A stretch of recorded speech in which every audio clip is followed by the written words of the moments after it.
அது ஒரு புகைவண்டி நிலையம். அங்கே ஒருத்தர் காலார நடந்து வந்துக்கிட்டு இருந்தார். அவர் தன்னுடைய வீட்டில் உட்காந்து ரொம்ப நேரம் எழுதுவார். எழுதுகிற நேரம் போக மற்ற நேரங்களில் தம்முடைய சொந்த வயல்களில் வேலை பார்ப்பார். அது முடிஞ்சதை என்ன பண்ணுவார்னா, பக்கத்தில் இருக்கிற புகைவண்டி நிலையத்துக்கு போவார். அங்கே கொஞ்சம் நேரம் அப்படியே காலார நடந்து வருவார். இது அவருடைய அன்றாட வழக்கம். அன்னைக்கு அது மாதிரி தான் அவர் நடந்து வந்துக்கிட்டு இருக்கிறார். அந்த சமயத்தில் அங்கே நடைமேடையில் ஒரு அம்மையார் நின்றுட்டு இருக்கிறாங்க. இவரை கண்டதும் கையை தட்டி கூப்பிட்டாங்க. இங்கே கொஞ்சம் வர முடியுமா அப்படின்னாங்க. இவர் போனார். என்னங்கன்னு விசாரித்தார். அந்த அம்மையார் விவரம் சொன்னார். ஐயா, நானும் என்னுடைய வீட்டுக்காரரும் இங்கே வந்தோம். அதுவும் நிற்கிதே, அந்த ரயிலில் ஏறி ஊருக்கு போகணும். என்னுடைய வீட்டுக்காரரு அதுவும் அந்த உணவு விடுதிக்கு போயிருக்கார், இன்னும் வரல. அவர் வர்றதுக்குள்ளே ரயில் புறப்பட்டுரும் போல இருக்கு. நீங்கள் ஓடி போய் அவரை அழைச்சிக்கிட்டு வர முடியுமா அப்படின்னு கேட்டாங்க. சரின்னார் இவர். உடனே அந்த அம்மா தன்னுடைய கணவர் எப்படி இருப்பார் அப்படிங்கிற அடையாளங்களை கொஞ்சம் சொல்லி அனுப்புனாங்க. போய் தேடிக்கிட்டு இருக்க வேண்டாமேங்கிறதுக்காக. பார்க்குறதுக்கு இப்படி இருப்பார், இந்த மாதிரி ஆடை அணிஞ்சிருப்பார் அப்படின்னு விவரமாக சொன்னாங்க. அதை அவர் கவனமாக கேட்டுக்கிட்டார். நீங்கள் போய் அழைச்சிட்டு வாங்க, வந்த உடனே உங்களுக்கு உண்டான கூலியையும் கையோடு கொடுத்து விட்றேன் அப்படின்னாங்க அந்த அம்மா. இவர் போனார். அந்த அம்மா சொன்ன அடையாளங்களை வச்சு அவர் வீட்டுக்காரரை கையோட கூட்டிகிட்டு வந்துட்டார். கொண்டுட்டு வந்து அந்த அம்மா கிட்ட ஒப்படைச்சார். உடனே அவரும் ஏற்கனவே சொன்ன பிரகாரம் அவருக்கான கூலி பணத்தையும் கொடுத்தாங்க. அவரும் எதுவும் மறுப்பு சொல்லாமல் அதை வாங்கிக்கிட்டார். வாங்கிக்கிட்டு திரும்பினார். அந்த சமயத்தில் எதிரில் வந்த ஒருத்தர் அவர் அடையாளம் கண்டுபிடிச்சிக்கிட்டார். அவங்க ரெண்டு பேரும் பேசிக்கிறது இவங்க காதில் விழுந்தது. அப்போ தான் இவங்களுக்கு அது புரிஞ்சுது. இவங்கக்கிட்ட கூலி வாங்கினவர் யாருன்னா, அவர் தான் பேரறிஞர் லியோ டால்ஸ்டாய் அப்படிங்கிறது புரிஞ்சுது அவங்க ரெண்டு பேரும் பேசிக்கிறத வச்சு. ரஷ்ய நாட்டின் மிகப்பெரிய ஞானி லியோ டால்ஸ்டாய், சோவியத் நாட்டின் ஈடு இணையற்ற இலக்கிய மேதை. இது தெரிஞ்ச உடனே அந்த அம்மா அவர்கிட்ட ஓடினாங்க. ஐயா, உங்களுக்காக நான் கூலி கொடுத்தேன், நான் பெரிய தவறு பண்ணிவிட்டேன் அப்படின்னு சொல்லி வருத்தப்பட்டாங்க. பரவாயில்ல, ஆனால் நீங்கள் எனக்கு கொடுத்த கூலி பணத்தை நான் திருப்பி கொடுக்க மாட்டேன். ஏன் தெரியுமா? அது நான் உழைச்சி பெற்ற தொகை அப்படின்னார். யாருக்குமே அதிக மகிழ்ச்சியை தரக்கூடிய பணம் எதுன்னு கேட்டால், அது அவங்க உழைப்புக்கு ஊதியமாக கிடைக்கிற பணம் தான். நம்ம ஆட்கள் சில பேருக்கு உழைக்காமல் கிடைக்கிற தீய வழியில் வருகிற பணம் கூட மகிழ்ச்சியை கொடுக்கும். ஒரு பெரிய தொழிற்சாலை, அதோட முதலாளி கடுமையான ஒரு கட்டுப்பாடு விதிச்சிருந்தார். அது என்ன கட்டுப்பாடுன்னா, இந்த தொழிற்சாலைக்கு உள்ள யாரும் சிகரெட்டு பிடிக்கக்கூடாது அப்படிங்கிறது தான். ஒரு நாள் இந்த முதலாளி தன்னுடைய தொழிற்சாலையை சுற்றி பார்த்துக்கிட்டு வரார். அப்போது ஒரு இளைஞன் உள்ள சிகரெட்டு பிடிச்சிக்கிட்டு இருந்தான்.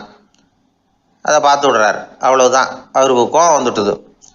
உடனே உதவியாளரை கூப்பிட்டார். அதோ பாரு, அந்த சிகரெட்டு பிடிச்சிக்கிட்டு இருக்கிறானே, அவன் கணக்கை முடித்து வெளியில் அனுப்பி வச்சிரு அப்படின்னு உத்தரவு போட்டார். அது பிரகாரம் உடனே அவனை அழைச்சிட்டு போய் கணக்கு பார்த்து சம்பள பாக்கி அப்புறம் உதவித்தொகை எல்லாத்தையும் மொத்தமாக கையில் கொடுத்து வெளியில் அனுப்பி வச்சுட்டாங்க. அவன் பணத்தோடு வெளியில் வந்தான்.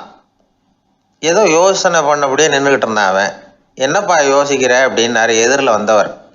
இவன் சொன்னான், ஒன்றும் இல்லை, என்னோட நண்பன் ஒருத்தனை பார்க்கறதுக்காக உள்ளே போனேன். பேர் என்னன்னு கேட்டுவிட்டு ஒரு 50,000 ரூபா பணத்தையும் கொடுத்து வெளியில் அனுப்பி வச்சுட்டாங்க. அதுதான் ஏன்னு புரியல, யோசனை பண்ணிகிட்டு இருக்கிறேன் அப்படின்னு நானா இவன். அதனால் நாம் உழைச்சி சம்பாதிக்கிற பணம் தான் உயர்வு, சும்மா வர்ற பணம்லாம் மகிழ்ச்சியை தராது அப்படிங்கிறத புரிஞ்சுக்கணும். அப்பேற்பட்ட ஞானி ரஷ்ய மேதை அவர் பாருங்க, அந்த பணத்தை வாங்கின பணத்தை திருப்பி கொடுக்க மாட்டேன்னு விட்டார். ஏன்னா அது உழைத்து பெற்ற தொகை, அதை நான் கொடுக்க மாட்டேன்னார். அதனால் நமக்கு செல்வம் சேர்க்கறது பெருசு இல்லை, அந்த சேருகிற செல்வம் நமக்கு மகிழ்ச்சியை கொடுக்கணும்.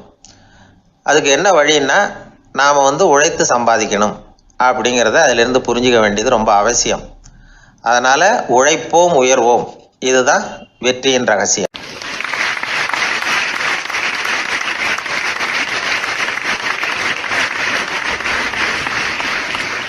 அந்த காலத்துல எல்லாம் படிக்கிறதுங்கிறது எப்படி தெரியுமா? குருகுல வாசம் செஞ்சு படிக்கணும். ஆசிரியருங்கிறவர் ஆசிரமத்தில் இருப்பார். அங்கே போய் அவருக்கு தொண்டுகள் செய்யணும், துணிகள்லாம் துவைச்சி போடணும், தூங்கும்போது காலை பிடிச்சி விடணும். புழுக்கமாக இருந்தால் விசிறி மட்டை எடுத்து விசிறணும். அப்படியே அப்பப்போ அவர் சொல்லிக் கொடுக்குற பாடத்தையும் கற்றுக்கணும். அவர் சொல்லிக் கொடுக்குற பாடங்களை ஓலைச்சுவடிகளில் எழுதிக்கணும். இதுதான் குருகுல வாசம்ங்கிறது. இப்போ மாதிரிலாம் கிடையாது. ஆக குருகுல வாசம்ங்கிறது மனசையும் பண்படுத்தும், அறிவையும் பண்படுத்தும். அப்படி ஒரு பயிற்சி அது. அந்த காலத்தில் பஞ்சபாண்டவர்கள் ஒரு குருகுலத்தில் படிக்க போனாங்களாம். ஏற்கனவே அங்கே ஒரு 15 பேர் இருந்திருக்கிறாங்க. இவங்களையும் சேர்த்து மொத்தம் 20 பேர். எல்லாரும் ரொம்ப ஆர்வத்தோடு அங்கே தங்கி படிச்சுக்கிட்டு இருக்கிறாங்க. 2 வருஷம் ஓடி போச்சு. எல்லாரும் ஊருக்கு திரும்ப வேண்டிய நேரம். ஆசிரியர் ஒவ்வொருத்தராக கூப்பிட்டார். இது வரைக்கும் என்ன கற்றுக்கிட்ட அப்படின்னு கேட்டார். அவங்க தாங்கள் எழுதி வச்சுருந்ததை சொன்னாங்க, கற்றுக்கிட்டதை சொன்னாங்க. அங்கே படிக்க வந்தவங்க எல்லாருமே புத்திசாலிகள். அது மட்டும் இல்லை, பல பேர் அரச குடும்பத்தை சேர்ந்தவங்க, இளவரசர்களாக வேற இருக்கிறவங்க. அதனால் அவங்கக்கிட்ட அபாரமான கல்வி அறிவை எதிர்பார்த்தார். ஒருத்தன் வந்தான், தான் எழுதி வச்சிருந்த சரித்திர பாடம் பூராவையும் படித்து காட்டினான். இன்னொருத்தன் வந்தான், தான் எழுதி வச்சிருந்த பூகோள பாடம் பூராவையும் படித்து காட்டினான். இப்படி ஒவ்வொருத்தராக அவங்க படித்தது என்னங்கிறத படித்து காட்டிவிட்டு போனாங்க. கடைசியாக தர்மர் வந்தார். பேசாமல் நிற்கிறார். தன் கையில் இருந்த ஓலைச்சுவடி கேட்டால் அவர் பிரிக்கவே இல்லை. ஆசிரியர் இவர்கிட்ட தான் அதிகமாக எதிர்பார்த்தார். ஆனால் இவரும் பேசாமல் நின்றுட்டு இருக்கிறார். நீ என்ன கற்றுக்கிட்ட சொல்லு, ஓலைச்சுவடியை பிரித்து படினார் அந்த முனிவர். தர்மர் அசையவே இல்லை. மெதுவாக சொன்னார், ஐயா, நான் கற்றுக்கிட்டது ஒன்றே ஒன்று தான். அதுதான் வாழ்க்கையில் எனக்கு ரொம்ப முக்கியமான பாடமாக அமையும் அப்படின்னார். என்னது, என்கிட்ட 2 வருஷ காலமாக படித்து விட்டு கடைசியில் கற்றுக்கிட்டது ஒன்றே ஒன்று தானா அப்படின்னார் முனிவர். அவருக்கு ஒன்றும் புரியல. மற்ற மாணவர்களை விட இவர் பண்புகளில் உயர்ந்தவர், அறிவில் சிறந்தவர், வயசில் முதிர்ந்தவர். இவரே இப்படி சொன்னால் மற்றவங்க நிலைமை என்னத்துக்கு ஆறுது? அவங்க ரொம்பவும் கெட்டு போயிடுவாங்களே அப்படின்னு அவர் யோசனை பண்ணார். தர்மா, நல்லா யோசனை பண்ணி பதில் சொல்லு. 2 வருஷமாக நீ கற்றுக்கிட்டது என்ன அப்படின்னு தானே நான் கேட்குறேன். அதை கொஞ்சம் யோசனை பண்ணி சொல்லுன்னார் முனிவர் கொஞ்சம் கோபமாக. தர்மர் முகத்தில் எந்த மாறுதலுமே இல்லை. இல்லையா, 2 வருஷமாக நான் கற்றுக்கிட்ட முக்கியமான பாடம் ஒன்றே ஒன்று தான்னார். இப்போ அந்த முனிவருக்கு கோபம் அதிகமாக வந்துடுச்சு. ஏன்பா, உனக்கு வெக்கமா இல்லையா? உன்னை விட வயசில் குறைஞ்சவங்க எவ்வளவு பாடம் கற்றுக்கிட்டு இருக்கிறாங்க, எவ்வளவு விரிவாக அவங்க படித்து காட்டினாங்க.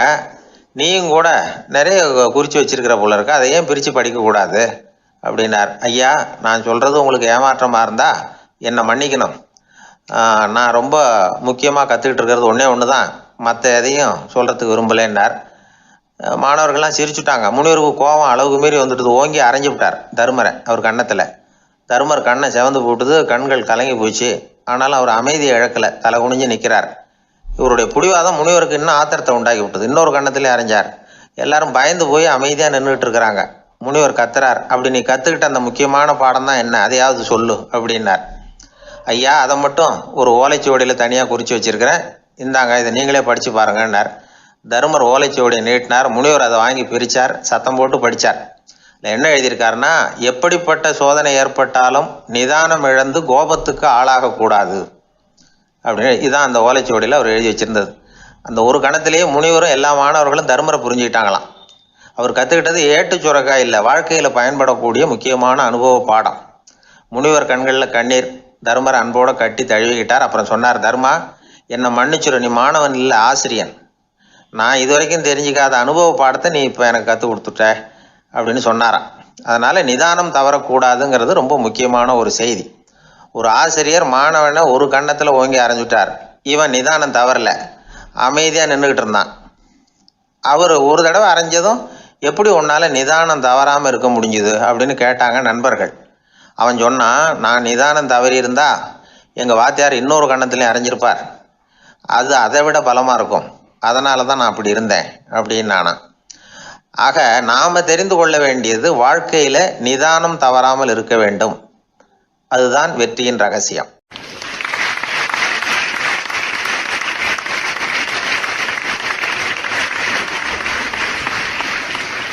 ஒரு ஆள் அசையாமல் கிடக்கிறார். அவர் இருக்காரா போயிட்டாராங்கிறத எப்படி முடிவு பண்ணுறோம்? அவர் மூக்குக்கு முன்னாடி புறங்கையை வச்சு பார்க்குறோம், மூச்சு வருதா இல்லையா அப்படிங்கிறத கண்டுபிடிக்கிறதுக்காக. மூச்சுங்கிறது அவ்வளவு முக்கியமான ஒரு விஷயம். சுவாசம் இல்லைன்னா எதுவுமே இல்லை. நம்ம பூமி இருக்க அது கூட சுவாசிக்குதுங்கிறத சோவியத் விஞ்ஞானிகள் கண்டுபிடிச்சிருக்கிறாங்க. பூமிக்கு மேலே இருக்கிற மண் அடுக்கில் காற்றில் உள்ள ஆக்சிஜன் ஆக்சிகரணம் அடையுது அப்படின்னு தான் இதுவரைக்கும் எல்லாரும் நம்பிக்கிட்டு இருந்தாங்க. ஆனால் இப்போ என்ன கண்டுபிடிச்சிருக்கிறாங்கன்னா, அந்த ஆக்சிஜன் பூமிக்குள்ளே 1 கிலோமீட்டர் ஆழம் வரைக்கும் ஊடுருவி போகுதான். பூமிக்குள்ளே 2 பக்கமும் பல கிலோமீட்டர் வரைக்கும் பரவுதான். பூமிக்குள்ளே இருக்கிற நீர்நிலை அடுக்குகள் தான் நுரையீரல் செய்கிற வேலையை செய்யுதான். நம்ம உடம்புல நுரையீரல் இல்லைன்னா ஒன்றும் நடக்காது. ஒரு மரத்தை தலைகீழாக தொங்க போட்டால் எப்படி இருக்கும் அப்படி யோசிச்சு பாருங்கள். அப்படி தான் இதுவும் நுரையீரலும் அப்படி தான் இருக்கும். வலது பக்கம் ஒன்று, இடது பக்கம் ஒன்று. வலது பக்கம் நுரையீரல் கொஞ்சம் பெருசாக இருக்கும். நுட்பமான நரம்பு குழாய்கள் அதில் இருக்கும். கோடிக்கணக்கான நுண்ணிய குழாய்களை வச்சுக்கிட்டு தான் அது வேலை செய்யுது. 25 கோடி குழாய்கள் இருக்கும். அதை அப்படியே முழுசாக பிரித்து பரப்புனா ஒரு டென்னிஸ் கோர்ட்டில் பாதி பரப்பளவு இருக்குமா. நுரையீரல் நிறம் கருஞ்சிவப்பு தான். புகை அதிகமாக உள்ளே போச்சுன்னா அது கருப்பாயிடுது. காற்றுல உள்ள பிராணவாயுவை இது இழுத்து எடுத்துக்கிட்டு ரத்தத்தை சுத்தப்படுத்துகிற முக்கியமான வேலையை இது செய்யுது. அசுத்த காற்றை வெளியில் அனுப்பி வச்சுருது. ஒருத்தர் வேகமாக ஓடி வரார், அவருக்கு மூச்சு இறைக்கும். பயங்கரமாக எதையாவது பார்த்து விடுறார், உடனே மூர்ச்சி ஆகிடுவார். இது மாதிரி சமயங்களில் வேறு எந்த தூண்டுதலும் இல்லாமல் நுரையீரல் தானாகவே இயங்கும். இப்படி ஒரு அவசியம் ஏற்படுறப்போ இயக்கத்தை தூண்டி விடுற முக்கியமான இணைப்பு மூளைக்கு கீழே முதுகு எலும்புக்கு மேற்பகுதியில் இருக்குது. அது உடனே சுவாசத்துக்கு அவசர உதவியை கொடுக்குது. இப்போ ஒருத்தர் பேசாமல் உட்காந்துருக்கார். இந்த சமயத்தில் அவருக்கு 1 பங்கு காற்று தேவைப்படுதுன்னு வச்சுக்கோங்க. அவர் எழுந்திரிச்சு நடக்கும் பொழுது 1.5 மடங்கு தேவைப்படும். ஓடினார்னா 3 மடங்கு தேவைப்படும். படுத்திருக்கிறப்ப 1/2 மடங்கு தான் தேவைப்படும். இதுக்கு நிமிஷத்துக்கு 16 தடவை மூச்சு விட்டாகணும். இப்படி சாதாரணமாக உள்ளே இழுக்கிற காற்று கொஞ்சம்தான் இருந்தாலும் இது மாதிரி 8 மடங்கு காற்றை உள்ளே இழுத்து வச்சுக்கிற சாமர்த்தியம் நுரையீரலுக்கு இருக்குதான். தண்ணி, நுண்கிருமிகள், ரசாயன பொருள் இப்படி எது உள்ளே போனாலும் நுரையீரல் சமாளிச்சுக்கும். 30 வருஷமாக விடாத புகை பிடிக்கிறவர் தொடர்ந்து உள்ளே அனுப்பி வைக்கிற புகையை கூட சமாளிக்குதுன்னா பார்த்துங்களேன். உள்ளே போகிற புகை நுட்பமான சுவாச முடிச்சுகளை அழிச்சுடுது. கறி புகை அது மேலே படிஞ்சு உபயோகம் இல்லாமல் பண்ணிவிடுது. ஆனாலும் தேவைக்கு அதிகமாக 8 மடங்கு கூடுதலாக சுவாச முடிச்சுகள் நம்ம உடம்புக்குள்ளே இருக்கிறதுனால சமாளிக்க முடியுது. சமாளிக்க முடியலன்னா சில சமயம் மூச்சு திணறும். அதை ஒரு எச்சரிக்கையாக எடுத்துக்கிட்டு புகை பிடிக்கிற பழக்கத்தை விட்டுடணும். அதுதான் நல்லது. ஆனால் அப்படி யார் விடுறது? இணை பிரியாத 2 நண்பர்கள் இருந்தாங்களாம். 2 பேரும் விடாமல் சிகரெட்டு குடிக்கிறவங்க. அதில் ஒருத்தன் செத்து போட்டான். இன்னொருத்தன் அதுக்கப்புறம் 2 சிகரெட்டாக குடிக்க ஆரம்பித்தானா. ஏன் இப்படி பண்ணுறேன்னு கேட்டிருக்காங்க. நான் 1 சிகரெட்டு தான் குடிக்கிறேன். செத்து போன என்னுடைய ஃப்ரெண்டு இருக்கானே, செத்து போனவன், அவனுக்காக இன்னொரு சிகரெட்டு குடிக்கிறேன் அப்படின்னு நானா. இது ரொம்ப ஆபத்து, விட்டுடு அப்படின்னு சொல்லியிருக்காங்க. சரின்னு ஒத்துக்கிட்டான். ஆனால் அதுக்கப்புறமும் 1 சிகரெட் வீதமாக குடிச்சிக்கிட்டே இருந்தான். சிகரெட்டு பழக்கத்தை நீ இன்னும் விடலையான்னு கேட்டாங்களாம். அந்த பழக்கத்தை நான் எப்போ விட்டுட்டேன், இப்போ நான் குடிக்கிறது என் ஃப்ரெண்டுக்காக அப்படின்னு நானா. இவங்கெல்லாம் எப்படி திருந்துறது?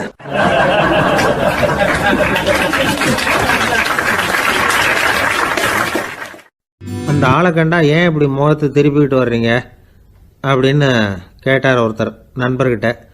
எலெக்ஷனில் அவன் எதிர்த்து நின்னவன் சார், என்ன அவங்ககிட்ட நமக்கு என்ன பேச்சுவார்த்தை அப்படின்னாரான் ரொம்ப கோபமாக இவர். சரி, அந்த ஆள் யாருன்னு கேட்டேன். என் கூட பிறந்த தம்பி தான் சார் அப்படின்னார் அந்த கோபம் குறையாமல். அதாவது நம்ம ஊர் நிலவரம் இப்படி. அதாவது அண்ணனும் தம்பியும் எதிர்த்து நிற்பாங்க தேர்தலில். ஒருத்தர் கண்டா பேசிக்கிறது இல்லை. ஆனால் இங்கிலாந்தில் எப்படி தெரியுமா? அங்கே ஒரே மேடையில் போட்டி போடுற 2 வேட்பாளர்களும் பேசுவாங்களாம், பட்டிமன்றம் மாதிரி. ஒருத்தர் முதல்ல எழுந்திருப்பார், நான் இந்த தேர்தலில் வெற்றி பெற்றால் என்னென்ன செய்வேன் அப்படின்னு சொல்லிவிட்டு உட்காருவார். அதுக்கப்புறம் அடுத்தவர் எழுந்திருப்பார், அவர் சொல்லுவார், நான் வெற்றி பெற்றால் இந்த மக்களுக்கு என்னென்ன செய்வேன், இந்த நாட்டுக்கு என்னென்ன செய்வேன் அப்படிங்கிறத சொல்லிவிட்டு உட்காருவார். 2 பேரும் ஒரே மேடையில் பேசுவாங்க. மக்கள் 2 பேர் பேச்சையும் கேட்டுக்கிட்டு ஒரு முடிவுக்கு வருவாங்க. இதுதான் அங்கே உள்ள பழக்கம். இங்கே அப்படி இல்லை. இங்கே ஒருத்தர் பார்த்தாவே முகத்தை திருப்பிக்கிறது.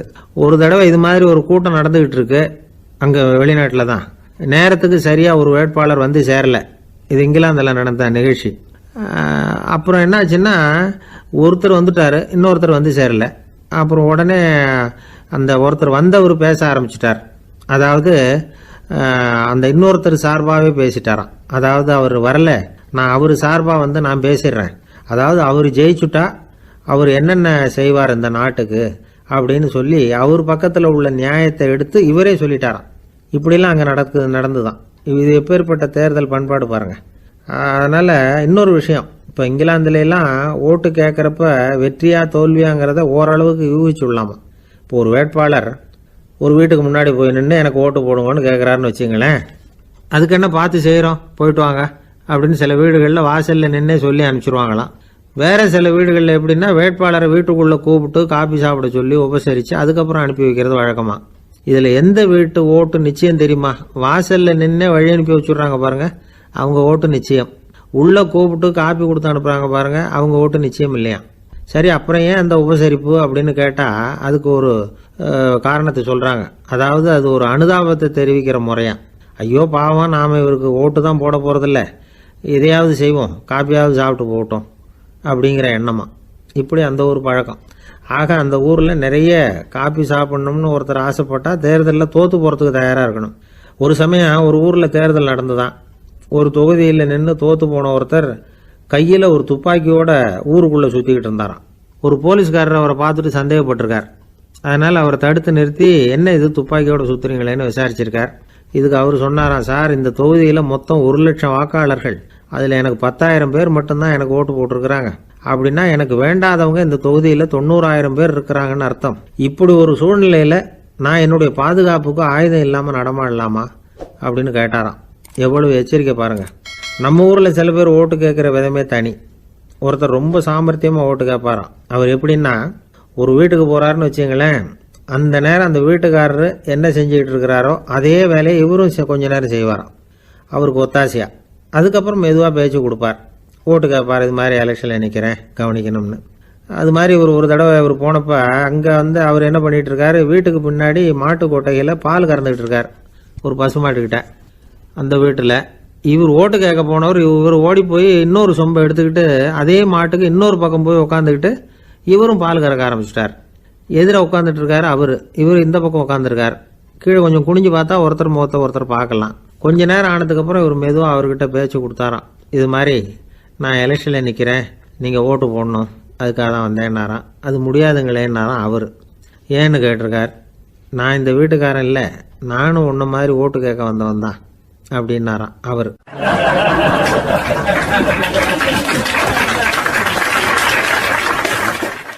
வாய் விட்டு சிரிச்சா நோய் விட்டு போகும் அப்படின்னு சொல்றது உண்டு.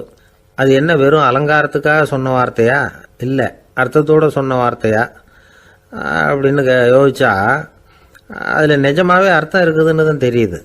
ஆதாரபூர்வமாக அதுக்கு சில நிரூபணங்களும் இருக்குது. நார்மன் கசின்ஸ் அப்படின்னு ஒருத்தர் இருந்தார். அவர் ஒரு அமெரிக்க பத்திரிகை ஆசிரியர். அவருக்கு ஏதோ ஒரு விதமான அழற்சி நோய், இன்ஃப்ளமேஷன் டிசீஸ். அது டாக்டர்கள்லாம் அதுக்கு என்ன விதமான வைத்தியமும் கிடையாது அப்படின்னு சொல்லி பல இதெல்லாம் பார்த்துட்டு கடைசியாக சொல்லிவிட்டாங்க, அதுக்கு வைத்தியமே இல்லைன்ட்டாங்க. டாக்டர்கள் தான் சொல்லிவிட்டாங்களே, அதனால் இது இப்படியே இருந்துட்டு போகட்டும் அப்படின்னு விட்டுற வேண்டியது தானே. ஆனால் அவர் அப்படி நினைக்கல. உடனே அவர் என்ன பண்ணார்னா, ஆஸ்பத்திரி ரூமை காலி பண்ணார். ஹோட்டலில் போய் ஒரு ரூம் எடுத்துக்கிட்டார். அங்கே போனார். தினமும் அவருக்கு பிடிச்ச தமாஷான படங்களை எல்லாம் டிவியில் போட்டு பார்த்துக்கிட்டு இருந்தார். சிரிப்பு வரக்கூடிய புத்தகங்களை எல்லாம் படித்தார். கொஞ்ச நாள் ஆச்சு, அவருக்கு இருந்த தொந்தரவு குணமாக ஆரம்பிச்சிட்டுது. இதை கேள்விப்பட்ட உடனே பழைய டாக்டர்கள்லாம் ஓடி வந்தாங்க. ஓடி வந்து பார்க்குறாங்க, அவர் உடம்பை சோதனை பண்ணி பார்க்குறாங்க. பார்த்தா அவர் உடம்பு குணமாகறதுக்கு உதவியாக இருந்தது சிரிப்பு தான் அப்படிங்கிறத விஞ்ஞானபூர்வமாக அவங்க ஒத்துக்கிட்டாங்களாம். இருந்தாலும் சிரிப்பு எந்த முறையில் எந்த விதத்தில் உதவி பண்ணுது அப்படிங்கிறத இன்னமும் சரியாக புரிஞ்சிக்க முடியல. ஆனாலும் ஒரு சில விஷயங்கள் மட்டும் புரியுது. அது என்னன்னா, சிரிப்பு சுவாசத்தை மேம்படுத்துது, ரத்த அழுத்தத்தை குறைக்குது, உடம்பு குணமாகறதுக்கே உரிய சில ஹார்மோன்கள் அதிகமாக உருவாகி வர்றதுக்கு வழி செய்யுது. இந்த அளவுக்கு தான் சிரிப்போட செயல்பாட்டை நாம் புரிஞ்சிக்க முடியுது. இருந்தாலும் இதை பற்றி கண்டுபிடிக்க வேண்டியது இன்னமும் ஏராளமாக இருக்குது. அதையெல்லாம் விவரமாக கண்டுபிடிக்கிற வரைக்கும் நாம் காத்துக்கிட்டு இருக்க வேண்டியதில்லை. இப்போவே தாராளமாக சிரிக்கலாம். அதில் என்னத்துக்கு சிக்கணும், காசா பணமா? சிரிப்புன்னா ஹாஹான்னு சத்தம் போட்டு சிரிச்சாதான் உடம்புக்கு நல்லதுன்னு இல்லை. லேசான புன்னகை கூட உடம்புக்கு நல்லது செய்யுமா. லேசாக புன்னகை பூத்தா அந்த சமயத்தில் நாம் எப்படி ஆகுது, நம்ம உடம்பு பூரா அமைதி அடையுதான். இதையும் ஆதாரபூர்வமாக கண்டுபிடிச்சி தான் சொல்கிறாங்க. எப்போவாவது மனசு சங்கடமாக இருக்கிறப்போ கொஞ்சம் முயற்சி பண்ணி முகத்தில் புன்னகையை கொண்டுகிட்டு வந்து பாருங்கள். அதோட சுகம் உங்களுக்கு அனுபவித்து பார்த்தா தான் தெரியும். கண்ணும் உதடும் மலரும் பொழுது இருக்கிற ஆனந்தமே ஆனந்தம் அப்படிங்கிறாங்க அனுபவித்து பார்த்தவங்க. வாழ்க்கையில் நாம் தமாஷா இருக்கணும்னா அதுக்கு சில வழிகளையும் அவங்க சொல்லி வச்சிருக்கிறாங்க. முதல்ல நீங்கள் உற்சாகமாக இருக்கிறவங்க கூடவே அதிகமாக பழகணும், அவங்க கூடவே அதிக நேரம் இருக்கிறது மாதிரி பார்த்துக்கணும். அழுது வடிகிறவங்ககிட்டயே இருக்கக்கூடாது, அவங்கள அவாய்டு பண்ணுங்க, அவங்கள விட்டு விலகி வந்துடுங்க. உங்கள் முன்னாடி இருக்கிறவர் எப்பவும் மூஞ்சியை தொங்க போட்டுக்கிட்டே இருக்கிறவராக இருந்தால் கொஞ்ச நாளில் உங்கள் முகமும் அப்படியே ஆகிடுமா, ஜாக்கிரதையாக இருக்கணுமா. ரெண்டாவது, எடுத்ததுக்கெல்லாம் சீரியஸ் ஆகிடக்கூடாது, எதையும் நிதானமாக யோசிக்கணும். அடுத்தவங்க நம்மளை மதிக்கணுங்கிறதுக்காக நாம் பகட்டாக நடந்துக்கிறதுக்கு ஆசைப்படக்கூடாது. உங்களுக்கு பிடிச்ச தமாஷான வீடியோ படங்கள், புத்தகங்கள் இதையெல்லாம் லிஸ்ட்டு போட்டுக்கிட்டு முடிஞ்ச அளவுக்கு வாங்கி சேர்த்து வீட்டுக்குள்ளேயே ஒரு லைப்ரரி உண்டாக்கிக்கலாம். ஒரு பெரிய பிஸ்னஸ்மேன், ரொம்ப வெற்றிகரமாக பிஸ்னஸ் பண்ணுறவராம். அவர் எப்படின்னா அடிக்கடி ரயிலில் பிரயாணம் பண்ணுறப்போ நியூஸ் பேப்பரை வச்சுக்கிட்டு ரொம்ப சுவாரஸ்யமாக படிச்சுக்கிட்டே போகிறான். நியூஸ் பேப்பரில் அப்படி என்ன சுவாரஸ்யமான விஷயம் அப்படின்னு எட்டி பார்த்தா அதுக்குள்ளே ஒரு காமிக் புஸ்தகத்தை வச்சுக்கிட்டு படிச்சுக்கிட்டு இருப்பாராம். என்னங்க அப்படின்னு கேட்டால், என் மனசு லேசாக இருக்கிறதுக்கு இது ரொம்ப உதவியாக இருக்குது அப்படின்பாரான். அது ஒரு பக்கம் இருக்கட்டும். சிரிப்புன்னா எல்லா விதமான தமாஷும் உடம்புக்கு நல்லதுன்னு நினச்சிடக்கூடாதான். ஜேம்ஸ் கரோல் அப்படிங்கிற அமெரிக்க உளவியல் நிபுணர் என்ன சொல்கிறார் தெரியுமா? அடுத்தவங்களை குறை சொல்கிறது, கேலி பண்ணுறது, நையாண்டி பண்ணுறது, இது மாதிரியான நகைச்சுவையெல்லாம் நல்லது செய்கிறது இல்லைங்கிறார் அவர். அடுத்தவங்களை தொந்தரவு பண்ணாத ஜோக்குகள் தான் எப்பவும் நல்லது. யாராவது ஜோக்கு சொன்னால் தாராளமாக சிரிக்கணும். ஒருத்தர் வந்தார், இன்னொருத்தரை கூட அழைச்சிக்கிட்டு என்கிட்ட காட்டினார். அவர் தன்னுடைய முகத்தை ரொம்ப சீரியஸாக வச்சுக்கிட்டு இருந்தார். என்னங்க விஷயம் அப்படின்னு விசாரித்தோம். வந்தவர் எங்களை பார்த்து சொன்னார், சார், இவர் கூட ஒரு பெரிய ப்ராப்ளம்னார். என்னன்னு, ஏதாவது ஒரு ஜோக்கு சொன்னால் உடனே சத்தம் போட்டு சிரிக்க ஆரம்பிச்சுடுறார் சார் அப்படின்னார். ஜோக்கை கேட்டுவிட்டு சிரிக்க ஆரம்பித்தா அது ப்ராப்ளம் இல்லையே அப்படின்னு சொன்னோம். சிரிக்க ஆரம்பிக்கிறது ப்ராப்ளம் இல்லை சார், ஆனால் அப்படி ஆரம்பிக்கிற சிரிப்பை அதுக்கப்புறம் நிறுத்தவே மாட்டேங்கிறார். நாள் கணக்கில் அது பாட்டுக்கு போயிட்டுருக்கு, அதுதான் ப்ராப்ளம் அப்படின்னார் அவர்.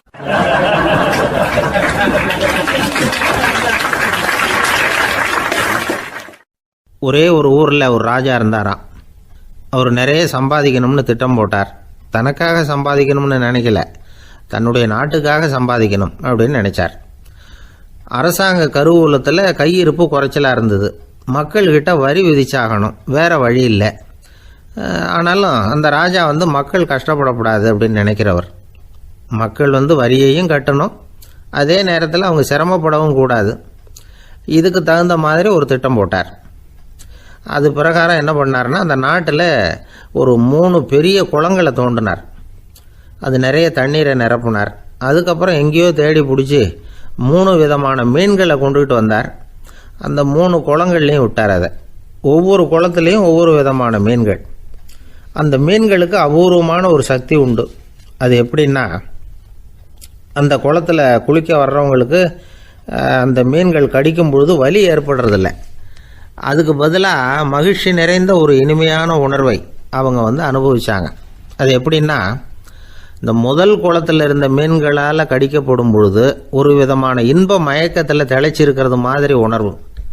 இந்த 2வது குளம் இருக்க, அதில் இருக்கிற மீன் கடிச்சதுன்னு வைங்க, மக்களுக்கு எப்படி இருக்கும்னா கால்களே தரையில் படாமல் அப்படியே ஆகாயத்தில் மிதக்கிறது மாதிரி ஒரு உணர்வு, அதை அனுபவிக்கிறாங்க.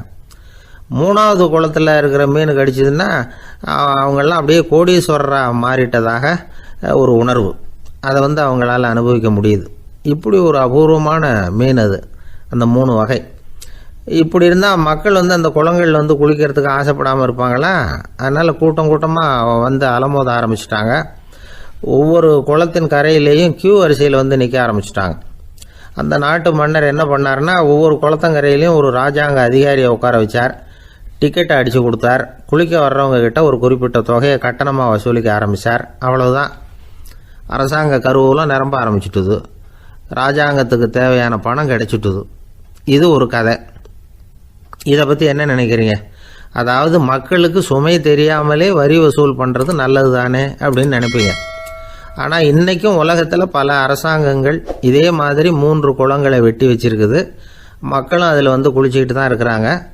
அது எப்படிங்கிறீங்களா? அந்த முதல் குளம் தான் சினிமா தியேட்டர். அதில் குளிக்கிறவங்க தான் ஒரு விதமான இன்ப மயக்கத்தில் திளைச்சிருக்கிறது மாதிரியான உணர்வை அனுபவிக்கிறவங்க. 2வது குளம் தான் சாராய கடை. இந்த குளத்தில் குளிக்கிறவங்க தான் கால்களே தரையில் படாமல் ஆகாயத்தில் மிதக்கிறது மாதிரி உணர்வை அனுபவிக்கிறவங்க. மூணாவது குளம் லாட்ரி டிக்கெட். இதில் குளிக்கிறவங்க தாங்கள் அப்படியே கோடீஸ்வரர்களா மாறினது மாதிரி ஒரு உணர்வு அதை அனுபவிக்கிறவங்க. இன்றைக்கி பல நாடுகள் இந்த குளங்களை பயன்படுத்திக்கிட்டு தான் வராங்க. ஒரு பூவில் வண்டு உட்காருது, அதில் இருக்கிற தேனை வண்டு எடுக்குது. இந்த சமயத்தில் அந்த பூவுக்கு வலிக்குமா? அதுக்கு வலிக்கிறது இல்லை. அந்த பூவோட மலர்ச்சியும் வளர்ச்சியும் குன்றி போகிறதும் கிடையாது. ஒரு ராஜா மக்கள்கிட்ட வரி வசூல் பண்ணும் பொழுது மக்களுக்கு சிரமமும் தெரியக்கூடாது, அதே நேரத்தை அதனால் அவங்க வாழ்க்கையும் கெட்டு போயிடக்கூடாது. அது மாதிரி வரி வசூல் பண்ணணுமா. இது காளிதாசனின் ரகுவம்சத்தில் காணப்படுகிற ஒரு கருத்து. ஒரு சின்ன குழந்தை தவறுதலாக ஒரு 25 காசு நாணயத்தை மூழ்கி விட்டுது. காசு வயத்துக்குள்ளே போயிட்டுது. அந்த குழந்தையோட தாய் உடனே குழந்தைய தூக்கிட்டு ஆஸ்பத்திரிக்கு புறப்பட்டாங்க. அப்போ அந்த பக்கமாக ஒருத்தர் வந்தார் தெருவில். என்ன விவரம்னு கேட்டார். இவங்க சொன்னாங்க, குழந்தை காசை முழுங்கிட்டுது, அதுதான் அவசரமாக ஆஸ்பத்திரிக்கு தூக்கிட்டு ஓடுறேன் அப்படின்னாங்க. அவர் சொன்னார், கவலைப்படாதம்மா, உடனே இப்படி கொடுங்க குழந்தைய அப்படின்னு கையில் வாங்கினார்.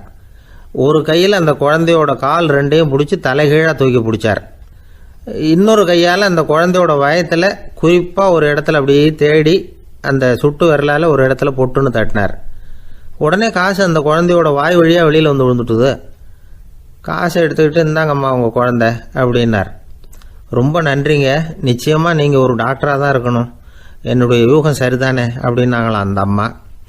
அதுக்கு அவர், இல்லைங்க, நான் ஒரு இன்கம் டேக்ஸ் ஆஃபீஸர், வருமான வரி அதிகாரி அப்படின்னு சொல்லிவிட்டு போனாராம்.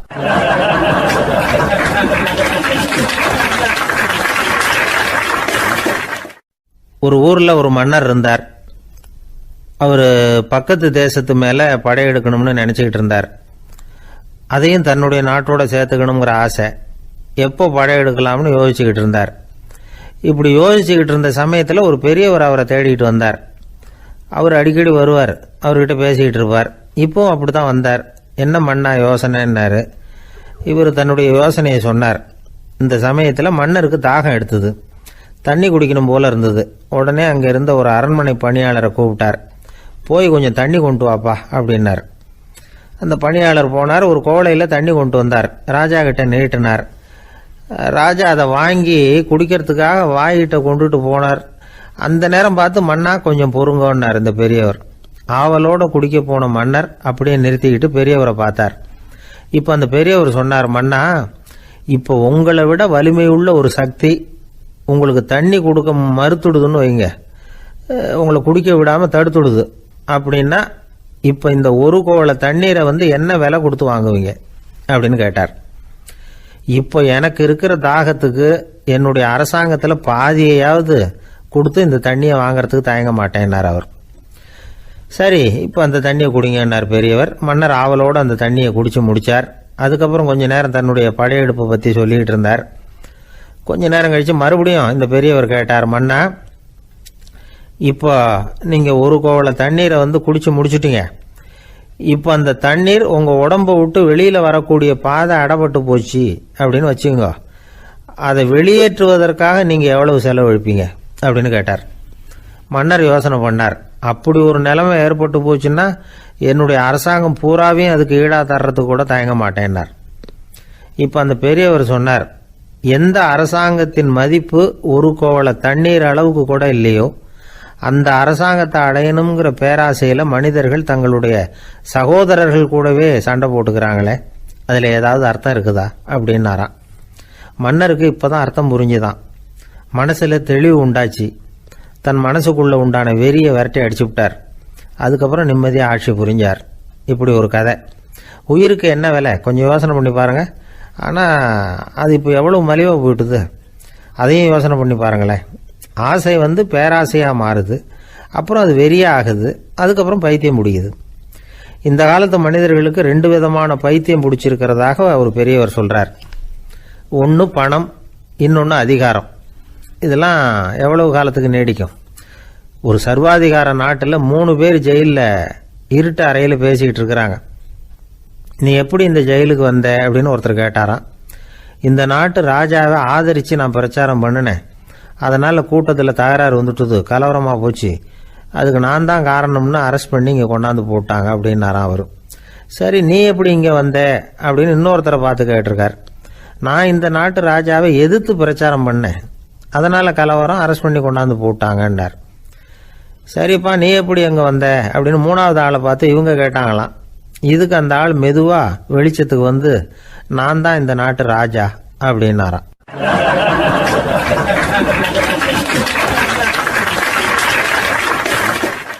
ஒரு ஆள் இருந்தார்.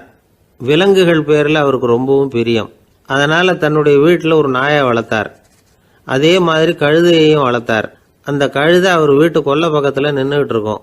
ஏதாவது பொதி சுமக்கிற வேலை இருந்ததுன்னா அதை கவனிச்சிக்கும். அந்த நாய் வீட்டுக்குள்ளே இருக்கும். நாய்க்கு அந்த வீட்டில் ராஜ உபசாரம் தான். அதுக்கு அந்த வீட்டில் ஏகப்பட்ட மரியாதை. குளிக்கிறதுக்கு தனியாக சோப்பு, 2 வேளையும் பால், பிஸ்கட்டு, மத்தியானம் சாப்பாடு. அதுக்கு ஏதாவது உடம்பு சரியில்லைன்னா உடனே ஆஸ்பத்திரி வைத்தியம். ரொம்ப கொடுத்து வச்ச நாய். அந்த வீட்டு தலைவர் வெளியில் அப்படியே நடைப்பயிற்சி போனால் கூடவே இதுவும் போகும். அவர் மட்டும் தனியாக எங்கேயாவது வெளியில் போயிட்டு வந்தால் வீட்டுக்கு வந்த உடனே அந்த நாய் அவர்கிட்ட ஓடி வரும். அப்படியே எழும்பி முன்னங்கால் 2ஐயும் அவர் தோள் மேலே போட்டுக்கும்.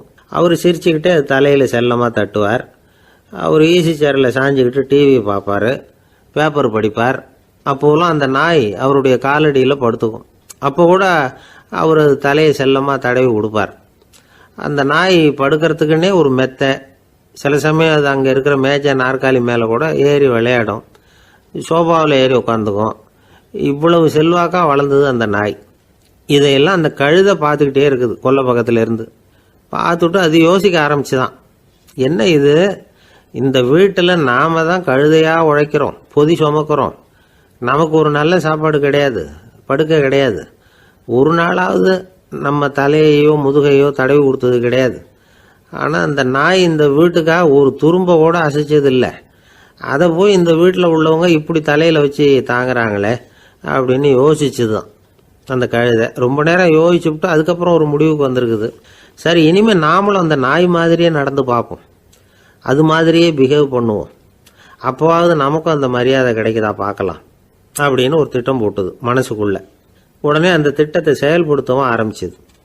அதாவது அந்த வீட்டில் அந்த நாய் என்னென்ன செய்யுதோ அதையெல்லாம் இதுவும் செய்ய ஆரம்பிச்சுட்டுது.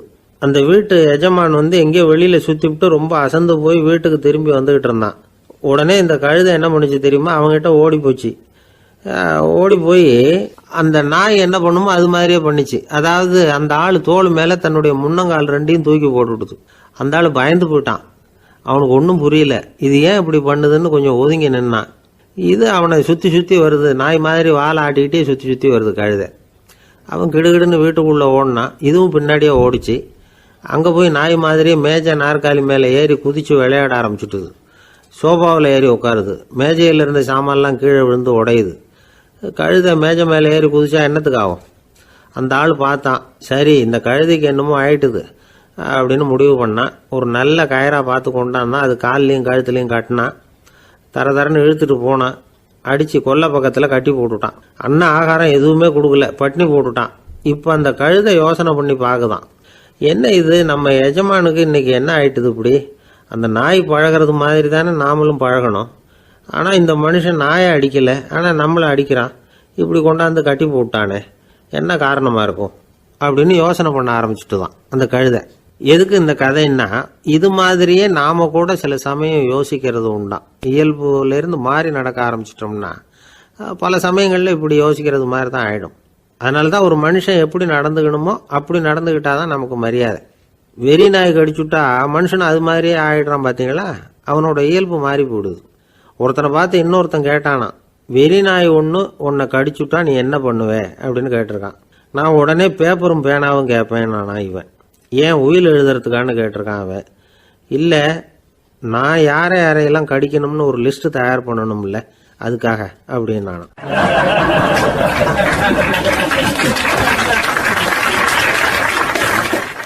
ஒரு நண்பர் ஆனந்தமாக சிகரெட் பிடிச்சிக்கிட்டு இருந்தார். இந்த பழக்கத்தை விட்டுவிடுங்களேன் அப்படின்னு சொல்லி பார்த்தோம். விட்டுடலாம்னு தான் பார்க்குறேன், ஆனால் முடியலையேன்னார். மனசு வச்சா எல்லாம் முடியும் அப்படின்னோம். அவர் கொஞ்ச நேரம் யோசனை பண்ணார். அப்புறம் சொன்னார், சரி சார், இதுதான் நான் பிடிக்கிற கடைசி சிகரெட் அப்படின்னு சொல்லி ரொம்ப அழுத்தமாக புகையை உள்ளுக்கு இழுத்தார். அதுக்கப்புறம் அந்த துண்டு சிகரெட்டை வீசி எறிஞ்சிட்டார். ஒருத்தர் இது மாதிரி தீர்மானம் பண்ணி தன்னுடைய கடைசி சிகரெட்டை தூக்கி எறிஞ்சுட்டாருன்னா அது ஒரு பெரிய விஷயம்தான். அதுக்கு பிறகு அவர் உடம்புல படிப்படியாக என்னென்ன மாற்றங்கள் நடக்கும் அப்படிங்கிறத பற்றி ஒரு விவர பட்டியலே வெளியிட்டிருக்கிறாங்க. அது என்ன விவரம் தெரியுமா? ஒருத்தர் புகைப்பிடிக்கிற பழக்கத்தை நிறுத்துறாருன்னு வச்சுங்க. அப்படி அவர் நிறுத்தின 20 நிமிடங்களுக்குள்ள உயர் ரத்த அழுத்தம், உடல் வெப்பம், நாடி துடிப்பு இதெல்லாம் சரியான நிலைமைக்கு வந்துடுதான்.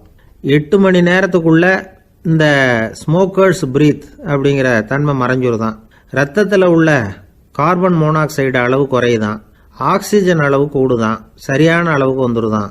ஒருத்தர் கடைசி சிகரெட்டை தூக்கி எறிஞ்சுட்டாருன்னா 24 மணி நேரத்துக்குள்ள மாரடைப்பு ஏற்படுறதுக்கான வாய்ப்பு குறைஞ்சுடுதான். 48 மணி நேரத்துக்குள்ள உணர்வு நரம்புகளின் முனைப்பகுதிகள் மறுபடியும் ஒன்று சேர்ந்துருதான். அதனால நாக்கு சுவை உணர்வு, மூக்கின் முகரும் சக்தி இதெல்லாம் மேம்படுதான், நல்ல நிலைமைக்கு வந்துடுதான். சிகரெட்டை நிறுத்தின 3 நாளுக்குள்ள மூச்சு விடுறது சுலபமாயிடுதான். இப்படி அவங்க பட்டியல் நிறைய சொல்றாங்க. 2 அல்லது 3 மாசத்துக்குள்ள என்ன ஆகும் தெரியுமா? ரத்த ஓட்டம் மேம்படுது, நடக்கிறது சுலபமாயிடுது. நுரையீரல் கொள்ளளவு 30% அதிகரிக்குது. 1லிருந்து 9 மாசத்துக்குள்ள சுவாச குறைபாடுகள் நீங்குது. நுரையீரலில் இருக்கக்கூடிய இந்த அசுத்தம் வடிகட்டும் திசுக்கள் சரியா வேலை செய்ய ஆரம்பிச்சிருது. 1 வருஷத்துக்குள்ள இந்த இதய அழுத்த நோய்க்கான வாய்ப்பு பாதியா குறைஞ்சிருது. இந்த சிகரெட்டை நிறுத்தின 5 வருஷத்துக்குள்ள ஒரு நாளைக்கு 1 பாக்கெட் சிகரெட் பிடிக்கிறவர்களில் நுரையீரல் புற்றுநோயினால சாகிறவர்கள் எண்ணிக்கை பாதியா குறைஞ்சிருது.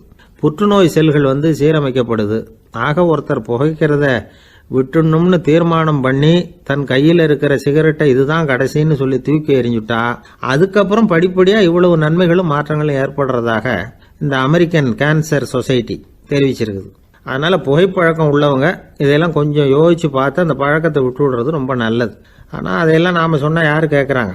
என்னுடைய நண்பர் ஒருத்தர் புகைப்பழக்கம் உள்ளவர், அவர் என்கிட்ட சொன்னார், சார் சிகரெட் பிடிக்கிற பழக்கத்தை விட்டு விடுறது என்னை பொறுத்த வரைக்கும் ஒன்றும் பெரிய கஷ்டமான செயல் இல்லை, அது ரொம்ப சுலபம் அப்படின்னார். எப்படி சொல்றீங்கன்னு கேட்டேன். நான் ஏற்கனவே 20 தடவை அந்த பழக்கத்தை விட்டுருக்கேன் சார் அப்படின்னார் ரொம்ப பெருமையா.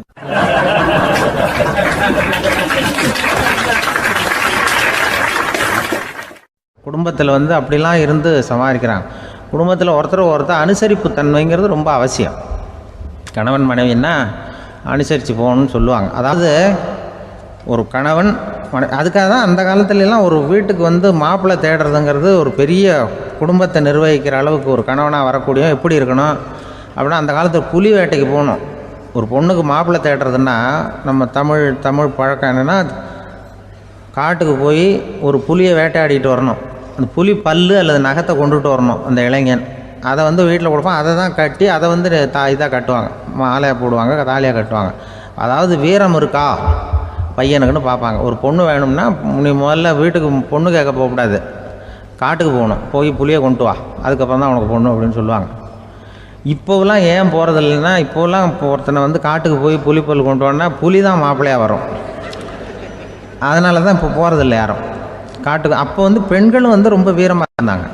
பெண்கள் மூலம் அந்த காலத்தில் எப்படின்னா, முறத்தாலேயே புலியை துரத்துவாங்களாம். நம்ம பழைய பாட்டிலெல்லாம் பார்த்துருப்பீங்க, முறத்தால் புலியை விரட்டினாங்கன்னு வரும் பழைய பாட்டு. அந்த அளவுக்கு பெண்களுக்கு வீரம். இப்போ கல்யாணம் ஆகி இந்த காலத்தில் ஒரு கணவனை விரட்டிட்டு வந்தாங்களாம் முறத்தை எடுத்துக்கிட்டு. ஒரு மனைவி அவன் பயந்துட்டு வெளில ஓடி வரான், பின்னாடி முறத்தை எடுத்துகிட்டு அந்த அம்மா ஓடி வருது. இவனை தனியாக பிடிச்சி கொண்டு போய், என்னப்பா இந்த மனைவிட்டு இப்படி பயந்து ஓடி வரையே, முறத்தால் துரத்துறா இப்படி வரையே அப்படின்னு தான் அவன் அப்படியே தடுமாறிட்டு, அதெல்லாம் ஒன்றும் இல்லை, அவன் என்னை புலியாக நினைக்கிறா அப்படின்னு ஒரு பெருமையாக சொல்லிட்டானான். அந்த காலத்தில் புலியை தான் முறத்தால் விரட்டினாங்க, இப்போ புருஷனை விரட்டுறாங்க அப்படின்னு சொல்லி.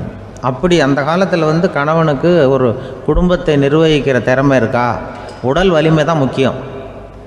இப்போ கூட மதுரை பக்கத்தில் ஐயாவுக்கு தெரியும், அந்த இளவட்டக்கல்லுன்னு ஒரு ஊருக்கு ஊர் எல்லையில் கிடக்கும். ஊர் எல்லையில் ஒரு பெரிய கல் கிடக்கும். அந்த ஊருக்கு பொண்ணு கேட்க போகிறவங்க அந்த கல்லை தலைக்கு மேலே தூக்கி காட்டணும், அப்படியே தூக்கி தலைக்கு மேலே வசதி கீழே போடணும். அந்த வலு இருந்தால் தான் நீங்கள் அந்த ஊருக்குள்ளேயே போகலாம், பொண்ணு கேட்குறதுக்கு போகலாம். இல்லைன்னா நீ திரும்பி போக வேண்டியதான். அந்த வலிமை இருக்கா மாப்பிள்ளைன்னு பார்க்குறாங்க. இளவட்டக்கல்லுன்னு பேர். அப்போ என்ன பண்ணாங்கன்னா, ஒரு 1000 வருஷத்துக்கு முன்னாடி அந்த கல்லை தலைக்கு மேலே தூக்கி கீழே போடுவாங்களாம். ஒரு 500 வருஷத்துக்கு முன்னாடி அப்படி கொஞ்சம் தூரம் இடுப்பு அளவுக்கு தூக்கி கீழே போட்டுக்கிட்டு இருந்துருக்குறாங்க. அதுக்கப்புறம் ஒரு 100 வருஷத்துக்கு முன்னாடியெல்லாம் அப்படி முழங்கால அளவுக்கு அப்படி தூக்கி போட்டால் போகிறோம்னு வச்சுருந்தாங்களாம். இப்போ நான் அந்த ஊருக்கு என் கூட பழனிசாமின்னு ஒருத்தர் இருக்கார். அவர் போய், உனக்கு எப்படிப்பா இந்த ஊரில் கல்யாணம் ஆச்சு அப்படின்னா, இப்போலாம் நாங்கள் தொட்டு கும்பிட்டா போகிறோம் அதை அசைக்கிறது கூட இல்லை. அப்படி ஆகிட்டுது. ஒரு குடும்பத்தை கணவனாக வரப்போகிறவனுக்கான தகுதி அந்த காலத்தில் அப்படி இருந்துதான். அப்படி கணவன் தேர்ந்தெடுக்கிறது, குடும்பத் தலைவனை தேர்ந்தெடுக்கிறது ஒரு பெரிய காரியம். ஒரு பெரிய செல்வந்தர் போட்டி வச்சாராம். ஒரு நீச்சல் குளம், அதில் யார் வேணாலும் குதித்து அந்த பக்கம் போய் கரையிடலாம். அந்த நீச்சல் குளத்தில் விஷப்பாம்புலாம் கிடக்கு. யார் துணிஞ்சி அந்த விஷப்பாம்பு இருக்கிற குளத்தில் குதித்து அந்த பக்கம் போய் கரையேறானோ அவனுக்கு ஒரு 100 ஏக்கர் நிலம் கொடுப்பேன். அது வேண்டான்னா ஒரு 1000 ஆடு கொடுப்பேன். அதுவும் வேண்டான்னா என் பொண்ணை கொடுப்பேன் அப்படின்னு போட்டி வச்சார். அதான் மாப்பிள்ளையை தேர்ந்தெடுக்கிறதுக்கு அவர் ஒரு வழி. நீச்சல் குளத்தில் குதித்து கரையேறணும்.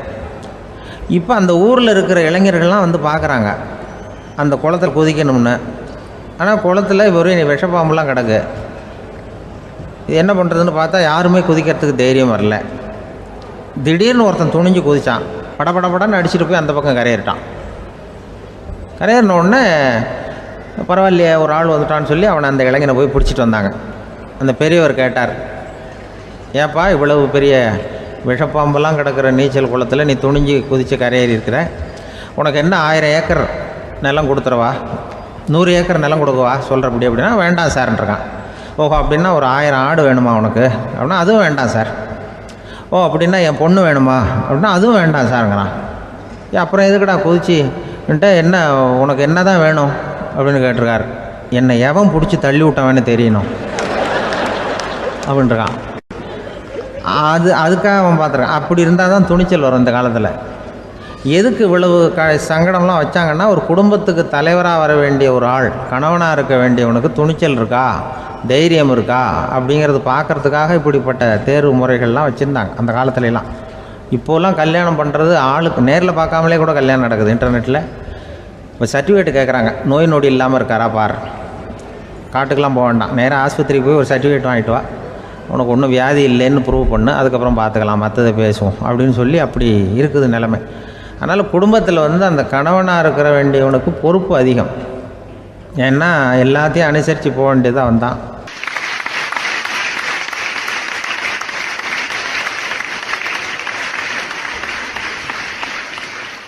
ஒரு குழந்தை பிறந்து தான் ஒரு வீட்டில். அந்த குழந்தைக்கு என்ன பேர் வைக்கிறதுங்கிறது ஒரு தகராறு. இந்த குழந்தைக்கு என்ன பேர் வைக்கிறதுங்கிறதுல தகராறு வந்துடுது. யார், கணவனுக்கும் மனைவிக்கும். அவன் என்ன சொல்கிறான், எங்கள் அப்பா பேரை தான் வைக்கணுங்கிறான் அவன். இந்த அம்மா என்ன சொல்லுது, இல்லை எங்கள் அப்பா பேரை தான் வைக்கணும் அப்படிங்குது. காலையிலேருந்து சண்டை, தகராறு. எதிர்த்த வீட்டுக்காரன் பார்த்தான், இது என்ன காலையிலேருந்து எதிர்த்த வீட்டில் தகராறு நடக்குது, என்னென்னு போய் கேட்டிருக்கான். என்னம்மா உங்களுக்கு உள்ள தகராறு, காலையிலேருந்து பார்த்தேன் அப்படின்னா. ஒன்றும் இல்லைம்மா, எங்கள் குழந்தைக்கு பேர் வைக்கிறதுல எங்களுக்கு உள்ளே ஒத்து போக முடியல.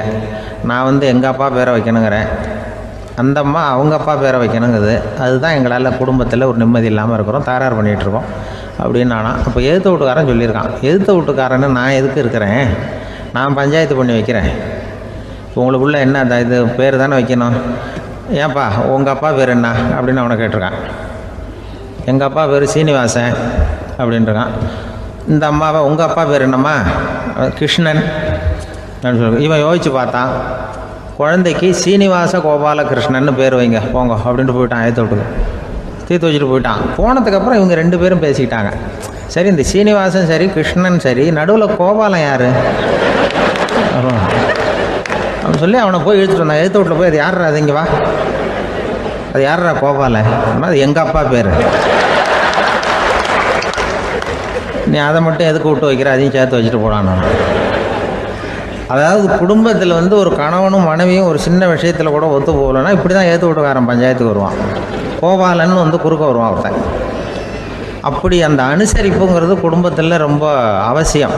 கணவனும் மனைவி அது ஒன்றுக்கு மேலே இந்த கல்யாணம் பண்ணிக்கிறாங்கள், அது ரொம்ப அவஸ்தை. ஒருவனுக்கு ஒருத்திங்கிறது நம்ம இதெல்லாம் சொல்கிறது. ஒன்றுக்கு மேற்பட்ட திருமணங்கள் சங்கடத்தில் தான் கொண்டு விடும். நிறைய சொல்லுவாங்க. உலகத்திலேயே ஒரு பெரிய இது என்ன தெரியுங்களா, இயற்கை நிர்ணயம் பண்ணுது. இப்போ நம்ம சில பேருக்கு எனக்கு பொம்பளை பிள்ளை வேண்டாம், ஆம்பளை பிள்ளை வேண்டான்னு சொல்லி இந்த ஸ்கேன் பண்ணி என்னென்னவோ பண்ணிகிட்டு இருக்கிறாங்கல்ல. ஆனால் இயற்கை அந்த 50-50 ரேஷியோவை அது மெயின்டைன் பண்ணிகிட்ருக்கு. இந்த உலகத்தில் ஒரு அதிசயமான உண்மை என்னென்னா 116 ஆம்பளை புள்ள பிறந்தா 100 பொம்பளை புள்ள பிறகுதான். உலக அளவில் 116 ஆம்பளை புள்ள பிறந்தா 100 பொம்பளை புள்ள பிறகுது. இது எதுக்கு 16 அதிகமாக பிறகுதுன்னா, அந்த வாலிப வயசு அடையிறதுக்குள்ளே 16 செத்து போகுது. 16 அங்கங்கே ஓடுறது, கொஞ்சம் முரட்டத்தனமாக போகிறதுனால செத்து போகுது. அந்த 50-50 இந்த ஒருத்தருக்கு ஒருத்தங்கிற ரேஷியோவை இயற்கை மெயின்டைன் பண்ணிகிட்டு இருக்கு. அது ஒரு பெரிய அதிசயம். அதை விட பெரிய அதிசயம் என்னென்னா, இந்த உலக யுத்தம் நடந்ததில்ல, முதல் உலக யுத்தம், 2வது யுத்தம், அப்போ பார்த்துருக்குறாங்க, கணக்கு எடுத்துருக்குறாங்க. அந்த யுத்தம் முடிஞ்ச பிறகு 116 ஆம்பளை பிள்ளைக்கு பதிலாக 160 170 பிறக்க ஆரம்பிச்சுதான். 100 பெண் குழந்தைக்கு 170 180 ஆண் குழந்தை. இது எதுக்குன்னா, அந்த போரில் செத்து போகுதில்ல ஆம்பளை பிள்ளைகள், அதை ஈடுகட்டுறதுக்காக அதிகமாக பிறக்க ஆரம்பிச்சிருக்கு. அந்த அளவுக்கு இயற்கை ஒரு பெரிய ரேஷியோவை மெயின்டைன் பண்ணுது. அதாவது ஒருவனுக்கு ஒருத்திங்கிறத அது சொல்லிகிட்டு இருக்கு. புறாவெல்லாம் வளர்த்திங்கன்னா, நான் கூட புறா வளர்த்துருக்குறேன் ஊரில். புறா வளர்த்திங்கன்னா ஒரு தடவைக்கு 2 முட்டை தான் விடும் ஒரு வீட்டுக்கு. அந்த 2 முட்டையும் குஞ்சு பறிச்சுன்னா அதில் ஒன்று ஆணாக இருக்கும், ஒன்று பொண்ணாக இருக்கும். அது எந்த முட்டை ஆண் எந்த முட்டை பெண்ணுங்கிறத இயற்கை நிர்ணயம் பண்ணுது. அதை நம்ம மாற்றவே முடியாது. ரெண்டையும் அந்த பெண்ணாவோ 2 ஆணாவோ மாற்ற முடியாது நம்ம. அதனால் அந்த இயற்கையை புரிஞ்சுக்கிட்டு நாம் நடந்துக்கணும். அதனால தான் ஒரு கணவன் ஒரு மனைவி, அதான் ஒருத்தருக்கு ஒருத்தங்கிறது. ஒன்றுக்கு மேலேனா சங்கடம் தான். ஒரு பஸ்ஸில் ரெண்டு பெண்கள் வந்துக்கிட்டு இருந்தாங்களாம். பஸ்ஸு பிரயாணம். 2 பெண்கள் பக்கத்து பக்கத்தில் உட்காந்துருக்காங்க. அந்த கண்டக்டரை கூப்பிட்ருக்காங்க, இங்கே வாயா அப்படின்னு அந்த ஒரு அம்மா கூப்பிட்ருக்கு. என்னம்மா அப்படின்ட்டுருக்கார். இந்த ஜன்னலை திறந்து விட்டு போ அப்படின்னு. சரின்னு அதுக்கு பக்கத்தில் இருந்த ஜன்னலை திறந்து விட்டு அவர் போயிட்டார். பக்கத்தில் இருந்தாமல் உடனே இங்கே வாயா, மறுபடியும் வாயான்னு கூப்பிட்ருக்கு. என்ன, இந்த ஜன்னலை மூடி விட்டு போ அப்படின்ட்டுருக்கு. மூடி விட்டு போனார். மறுபடியும் அந்த முன்னாடி கூப்பிட்டது, வாமா வாயா வாயான்னு மறுபடியும் கண்டக்டரை கூப்பிட்டு, என்ன இந்த பார், இந்த ஜன்னலை நீ மூடி வச்சின்னா நான் மூச்சு திணறி செத்து போடுவேன். அப்புறம் உடனே பக்கத்தில் இருந்தம்மா, தபாரியா அந்த அம்மா பேச்சை கேட்டுட்டு நீ திறந்து வச்சின்னா நான் குளிர் தாங்காமல் செத்து போடுவேன் அப்படின்ட்டு அவர் தலையை பிச்சுக்கிறார் கண்டக்டர். என்னடா பெரிய ரொம்ப போச்சு, கொஞ்சம் தூரம் பிரயாணம், இதில் கூட அட்ஜஸ்ட் பண்ணி போகக்கூடாதா அப்படின்னு. அப்போ அந்த பஸ்ஸில் பின்னாடி ஒருத்தன் கடைசி சீட்டில் வெயில் தாங்காமல் சட்டையெல்லாம் கட்டி போட்டுட்டு ஒரு கிராமத்து ஆள் பீடி குடிச்சிட்டு வரான். அவர் கூப்பிட்ருக்கான் அந்த ஆள், அந்த கண்டக்டர், இங்கே வாயா, அங்கே என்ன தகராறு அப்படின்னு. அந்த எதிர்த்து வீட்டுக்காரன் வந்தானே முன்னாடி பஞ்சாயத்துக்கு, அது மாதிரி கண்டக்டர், இங்கே வாயா, அவன் ஏன் நீ என்ன சொல்ல போகிற அப்படின்ட்டு வந்திருக்கான். சட்டையெல்லாம் கட்டி போட்டு பீடி குடிக்கிறோம், பீடி புகையை ஊதி விட்டு அங்கே என்ன தகராறு அப்படின்னு கேட்டிருக்கான். ஒன்றும் இல்லையா, அந்த அம்மா ஜன்னலை திறந்தா செத்து போவேங்கிறது, இந்த அம்மா ஜன்னலை மூடுனா செத்து போவேங்கிறது, நான் என்னையா பண்ணுறது ஒரு ஆள், இதுக்கு ஏன் கவலைப்படுறேன், நான் சொல்கிறத கேள், நான் தீர்த்து வைக்கிறேன் பிரச்சனையை அப்படின்னு சொல்லிவிட்டு பீடியை எடுத்துக்கிட்டு புகையை ஊதிவிட்டு சொன்னானா, கொஞ்ச நேரம் அந்த ஜன்னலை மூடி வை, அந்த அம்மா செத்து போவோம், அப்புறம் திறந்து வை, இந்த அம்மா செத்து போவோம், நாம் நிம்மதியாக போகலாம் அப்படின்னு சொல்லிட்டு பீடி குடிக்க ஆரம்பிச்சிட்டான். அவருக்கு கோவம் வந்துட்டுது கண்டக்டருக்கு. உனக்கு என்ன, நீ பாட்டுக்கு சொல்லிட்டு போடுவ, அந்த 2 அம்மாவும் செத்து போச்சுன்னா அவங்க வீட்டுக்காரனுக்கெல்லாம் யார் பதில் சொல்கிறது அப்படின்னா, கவலையே படாத, 2 பேருக்கும் நான் தான் வீட்டுக்காரன். அதனால தான் அந்த யோசனையை சொன்னேன் அவங்ககிட்ட. அப்புறம் இதுதான், இந்த ஒன்றுக்கு மேலே போச்சுன்னா அது இயற்கைக்கு விரோதம், இப்படிலாம் ஆகும். அதனால தான் அவன் அவ்வளவு ஒன்றுமே வேண்டான்ட்டு கடைசி பெஞ்சு இதில் போய் சீட்டில் உட்காந்துக்கிட்டான்.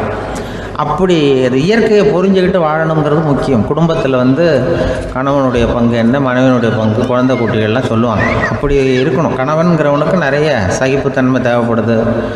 மனித நேயம்ங்கிறத பற்றி சொல்லுவாங்க. மனித நேயம் ஏன்னா ஒரு கணவன் கணவனாக இருக்கணும், மனைவி மனைவியாக இருக்கணும். ஒரு மனுஷன் இன்றைக்கி மனிதனாக இல்லை, மனித நேயம் குறைஞ்சி போச்சு, இது குடும்ப உறவுகள்லாம் ரொம்ப மாறி போச்சுன்னு சொல்லலாம். இப்போ நாகரிகத்தில் அப்படி தான் இருக்குது. ஒருத்தன் என்ன பண்ணியிருக்கிறான், ஒரு சின்ன பையனை கொண்டு வந்தானா, ஒரு சின்ன பையன் பக்கத்தில் இருக்கான். ஒரு பெரியவர் கேட்டிருக்கார், யாருப்பா அந்த பையன் அப்படின்னு கேட்டிருக்கார். இவன் சொன்னான்னா, இந்த பையன் எனக்கு தூரத்து உறவுன்னு இருக்கான். சரி, தூரத்து உறவுன்னா எப்படி அப்படின்னு கேட்டிருக்கான். இந்த பையன் எங்கள் அப்பாவுக்கு 8வது புள்ள அப்படின்னானா. கூட பிறந்தவனே அவ்வளோ தூரமாக போயிட்டான், 8வதாக பிறந்தான். அப்படி இருக்க குடும்ப உறவுகள்ங்கிறது. மனுஷனுக்கு வேல்யூ விஞ்ஞானம் எப்படி போட்டிருக்குன்னா, ஒரு மனித உடம்பில் இருக்கிற கால்சியத்தை மட்டும் தனியாக எடுத்தால் ஒரு சின்ன ரூமுக்கு வெள்ளை அடிக்கலாமா. ஒரு மனுஷ உடம்பில் இருக்கிற பாஸ்பரஸை மட்டும் தனியாக எடுத்தால் ஒரு 40 நெருப்பு குச்சி தயார் பண்ணலாம். ஒரு மனுஷ உடம்புல இருக்கிற இந்த கொழுப்பு சத்தை மட்டும் தனியாக எடுத்தால் ஒரு 7-8 சோப்பு கட்டி தயார் பண்ணலாம். அது மாதிரி ஒரு மனுஷ உடம்புல இருக்கிற இரும்பு சத்தை மட்டும் தனியாக எடுத்தால் ஒரு 2 அங்குல ஆணி 2 செய்யலாம். இவ்வளவுக்கும் விலை போட்டால் 42 ரூபா 50 காசு. இதுதான் மனுஷனுக்கு விஞ்ஞானம் போட்டிருக்கிற விலை. அது எப்போ அது ஒசரும்னா அவன் மனுஷனாக இருக்கிற வரைக்கும் இருக்கிறப்ப. அதுவும் செத்து போனால் அதுவும் கிடையாது, செத்து போனால் அதுவும் குறைஞ்சிரும். மிருகங்களுக்கெல்லாம் அப்படி இல்லை, செத்ததுக்கு அப்புறம் விலை கூடும். அங்கெல்லாம் எல்லா ஊர்லேயும் பார்த்திங்கன்னா உயிர் கோழி 50 ரூபா, உரிச்ச கோழி 60 ரூபான்னு போட்டிருக்கோம். செத்ததுக்கு அப்புறம் 10 ரூபா அதிகம். மனுஷனை வந்து நீ உயிர் மனுஷன் 42 ரூபா 50 காசு, செத்ததுக்கு அப்புறம் 52 ரூபான்னா நீயே வச்சுக்கிடாது, எனக்கு இது கண்டு போடும். அவன் வந்து எப்போ அவனுக்கு வேல்யூ கூடும்னா மனிதனாக வாழும்பொழுது தான் வேல்யூ கூடும். குடும்பத்தில் வந்து அந்த பாசத்தோடு வாழணும்னு கடவுள்கிட்ட கேட்டு சொன்னாங்களே, அதுதான் இந்த சமூகங்கிறதும் ஒரு பெரிய குடும்பம்தான். அதனால தான் இந்த நாட்டுக்கு உள்ள பெருமையை எல்லாரும் ஒற்றுமையாக இருந்தால் எதையும் சாதிக்கலாம்ங்கிறது தான் இந்த நாட்டுக்கு உள்ள பெருமை. அப்படி நிரூபித்தோம். அதனால் சமூகங்கிறதும் ஒரு குடும்பம் மாதிரி இருக்கிறது தான் பெருசு. இப்போ சில இதெல்லாம் இப்போ ஜாதி மத வேறுபாடெல்லாம் வந்து நம்முடைய முன்னேற்றத்தை வந்து தடுக்கும். விலங்குகள் வந்து நம்மளோட மேலானது. அதான் ஒரு ஊரில் ஒரு சிவன் கோயில் இருந்து தான். சிவன் கோயிலில் அந்த புறாவெல்லாம் வளர்ந்துக்கிட்டு இருந்திருக்கு. அந்த மாடத்தில், சிவன் கோயில் மாடத்தில் புறாவெல்லாம் குடியிருந்திருக்கு. உடனே அதுக்கு கும்பாபிஷேகம் பண்ணுறதுக்காக ஊரில் திட்டம் போட்டாங்க. சிவன் கோயிலுக்கு வெள்ளடிக்க ஆரம்பித்தாங்க. வர்ணம் பூச ஆரம்பித்ததும் அதுக்கு சாரம் கட்டுவாங்கள்ல, அந்த குச்சியெல்லாம் வச்சு சாரம் கட்டுவாங்க. உடனே இந்த புறாவெல்லாம் என்ன பண்ணிச்சான், இனிமேல் நம்ம இங்கே வெள்ளை அடிக்கிறாங்க, கும்பாபிஷேகம் வருது, நம்ம இங்கே குடியிருக்க முடியாது, எதிர்த்தாப்புல எங்கே போகலான்னு பார்த்துருக்கு. இந்த உயரம் கோபுரத்தில் இருந்த புறாவெல்லாம் எதிர்த்தாப்புல ஒரு மாதா கோயில் இருந்திருக்கு, சர்ச்சு. அங்கே சில மாடங்களில் புறாவெல்லாம் இருக்குது, சில மாடம் இருக்குது.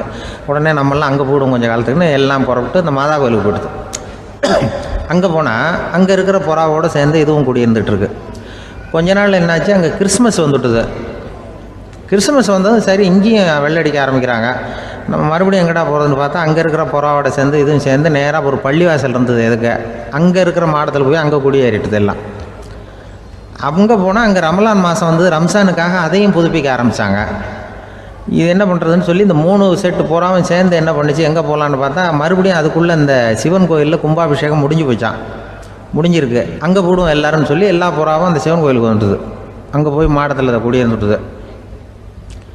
அப்போ திடீர்னு ஒரு நாள் பார்த்தா ஒரே கலவரம் பூமியில் எல்லாம் ஒருத்தன் அருவாளை தூக்கிட்டு நிற்கிறான், குச்சி எடுத்து ஒருத்தனை சுட்டுக்கிறான். ஒரே கலவரம், சத்தம், ஒரே மத கலவரம் வந்துட்டுது ஊரில். அப்போது புறாவெல்லாம் மாடத்தில் இருந்துக்கிட்டு ஒரு குஞ்சு புறா அவங்க அம்மாட்ட கேட்டு தான், இது என்ன இந்த மனுஷனுக்கு என்னாச்சு, அவன் கத்தியை தூக்கிட்டு நிற்கிறானே அப்படின்னு கேட்டு தான். ஒரு குஞ்சு புறா அவங்க அம்மாட்ட கேட்டு தான். அம்மா புறா. இப்போ அம்மா அந்த புறா சொல்லித்தான், மனுஷனுக்கு இப்போ மதம் பிடிச்சிருக்கு, அதான் கத்தியை தூக்கிட்டு நிற்கிறான் அப்படின்ட்டுருக்கு.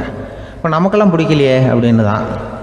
அப்போ அந்த புறா சொல்லித்தான், அந்த பாருமா, நாம் வந்து இந்த சிவன் கோயிலில் இருந்தாலும் நமக்கு புறான்னு தான் பேர், இந்த மாதா கோயிலுக்கு போனாலும் நமக்கு புறான்னு தான் பேர், பள்ளிவாசலுக்கு போனாலும் நமக்கு புறான்னு தான் பேர்.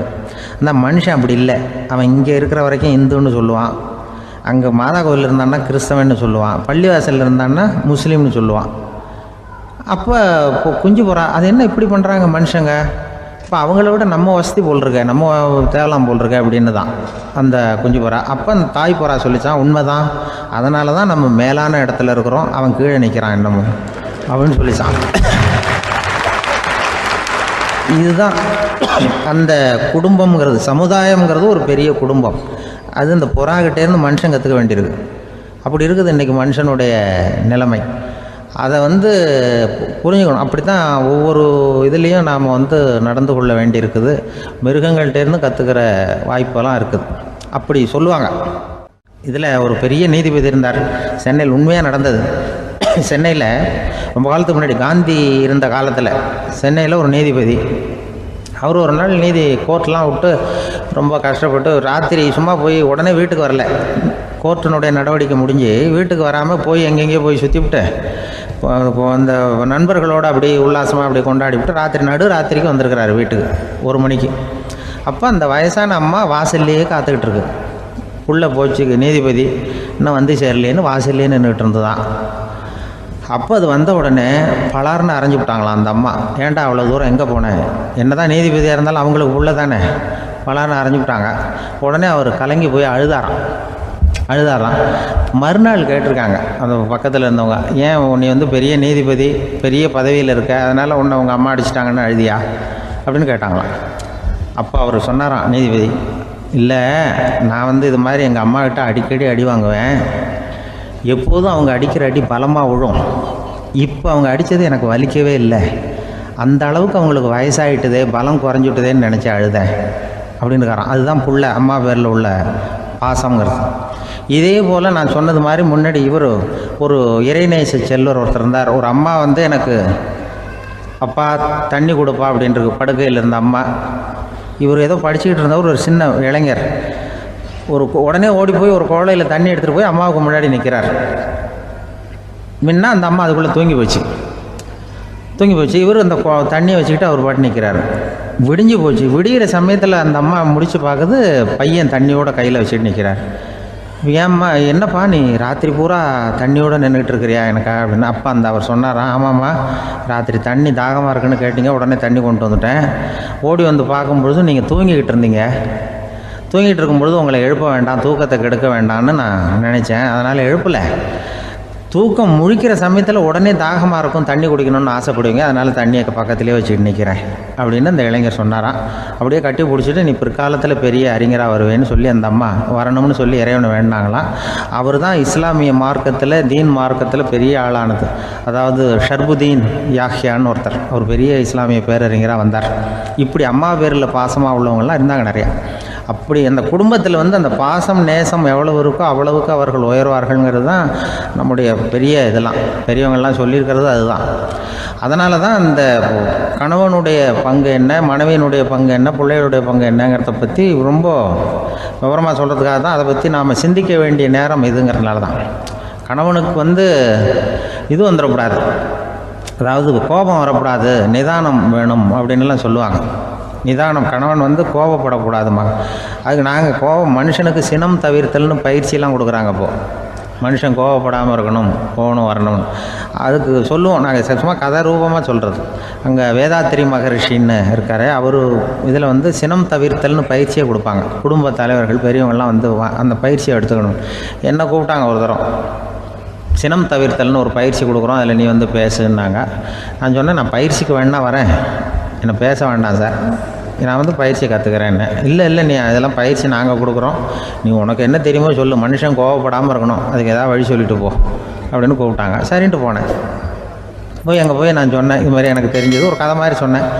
மீனம்பாக்கம் ஏர்போர்ட், அங்கே ஜப்பானுக்கு போக வேண்டிய ஒரு பிரயாணி லக்கேஜோடு நிற்கிறார் நிறையா. இதை வாங்கி பிளேனில் ஏற்றக்கூடிய ஒரு தொழிலாளி அவர்கிட்ட ஒரு சண்டை போடுறார், அடிக்க போகிறார், திட்டுறாரு, கண்டாமலான்னு திட்டுறார். அவர் இதை ஒருத்தர் பார்த்துக்கிட்டே இருக்கார். அந்த சினம் தவிர்த்தல் பயிற்சி கொடுக்குற பேராசிரியர் ஒருத்தர் பார்த்துக்கிட்டே இருக்கார். இது எப்படி இவன் இந்த ஆள் அவ்வளவு கோபமாக அடிக்க போகிறான், திட்டுறான் அந்த பெரிய மனுஷன், இவர் பதிலுக்கு அவர் திட்டவே இல்லையே. அந்த தொழிலாளி சிரிச்சுக்கிட்டே சரி சார் அப்படின்னுட்டே இருக்கான். இவர் லக்கேஜை வாங்கி பிளேனில் ஏற்றுற தொழிலாளி இப்போ கண்ணாவுடனே அடிக்க போகிறான், திட்டுறான், முகம் செவந்து போச்சு. இவருக்கு என்ன ஆச்சரியம்னா, இந்த ஆள் இவ்வளவு கோவப்படுறான், அதை வாங்கி அந்த தொழிலாளி கொஞ்சம் கூட முகத்தில் கோபமே படலையே, சிரித்த முகத்தோடு இருக்கானே, இவன் வந்து நமக்கு பயிற்சி வகுப்பு எடுக்கலாம் போல இருக்க அப்படின்னு இவர் நினச்சிட்டார். ரொம்ப நேரம் அவர் கத்திக்கிட்டு இருந்தார். சரி சார்ன்ட்டு அதை வாங்கிட்டு அவர் போயிட்டார். போனதுக்கப்புறம் அவர் இந்த ஆள் அப்புறம் பிளேன் வந்தது, ஏறி அவர் போயிட்டார், ஜப்பானுக்கு போயிட்டார். அதுக்கப்புறம் இந்த சினம் தவிர்த்தல் பேராசிரியர் ஓடி போய் அந்த தொழிலாளியை பிடிச்சி கொண்டு வந்தார். இந்த பாருப்பா, நான் வந்து காலையிலேருந்து பார்த்துக்கிட்டு இருக்கேன், அந்த ஆள் உன்னை அடிக்க வந்தான், திட்ட வந்தான், இவ்வளவு கோவப்படுறான், உனக்கு பதிலுக்கு நீ கோவமே படலையே, உனக்கு கோவமே வராதா, அது எப்படி நீ சினம் தவிர்க்கிறது, எப்படி உனக்கு கோவமே வரலையா அப்படின்னு கேட்டிருக்கார். அப்போ அந்த தொழிலாளி சொன்னாராம், அப்படி இல்லை சார், மனுஷன்னு பிறந்தால் கோவம் படாமல் இருக்க முடியாது, எல்லாருக்கும் கோவம் வரும், அது அவங்கவுங்க வழியில் டீல் பண்ணுவாங்க, நான் அதை என் வழியில் டீல் பண்ணேன், அவ்வளோதான். அப்போ அவர் திட்டும் பொழுது உனக்கு கோபம் வந்ததுதானே? வந்தது சார். அப்போ அது எப்படி டீல் பண்ணேன்னு கேட்டிருக்காரு. அப்போ இவன் சொன்னான், நான் ஒன்றும் இல்லை சார், அந்த பிரயாணி வந்து இப்போ ஜப்பானுக்கு போயிட்டுருக்கார், அவர் லக்கேஜெலாம் அமெரிக்கா போயிட்டுருக்கு,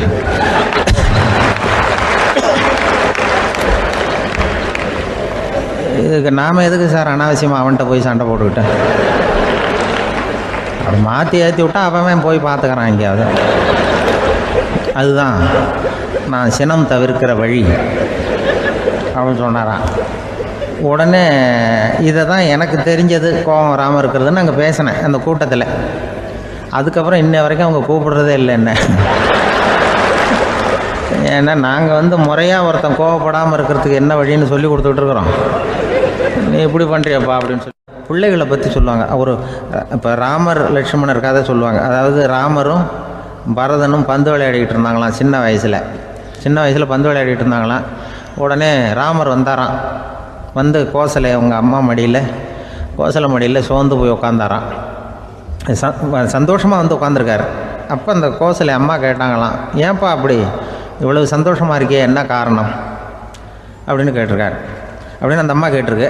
ராமன் சொன்னான்னா, என் தம்பியோட நான் பந்து விளையாண்டுக்கிட்டு இருந்தேன், பரதன் அவன் ஜெயிச்சுட்டான், நான் தோத்துட்டேன், என்னை அவன் ஜெயிச்சுட்டான், அவனுடைய வெற்றி எனக்கு சந்தோஷமாக இருக்குது, தம்பியோட வெற்றி, அதனால் நான் சந்தோஷமாக இருக்கேன்னு சொல்லியிருக்கேன்.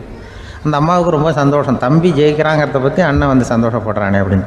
கொஞ்ச நேரத்தில் பரதன் வந்திருக்கான். அவன் சோர்ந்து போய் கலங்கி போய் அதே அம்மா மடியில் உட்காந்துருக்கான். நீ ஏன்ப்பா நீ தான் ஜெயிச்சுட்டியாமே, நீ என்னத்துக்கு வருத்தப்பட்டுக்கிட்டு வர அப்படின்னு கேட்டிருக்கேன் அந்த அம்மா. அப்போ பரதன் சொன்னானா, நான் ஜெயிக்கணுங்கிறதுக்காக அண்ணன் விட்டு கொடுத்தாரு, தோத்துட்டாரு, அதனால் எனக்கு வருத்தமாக இருக்குது.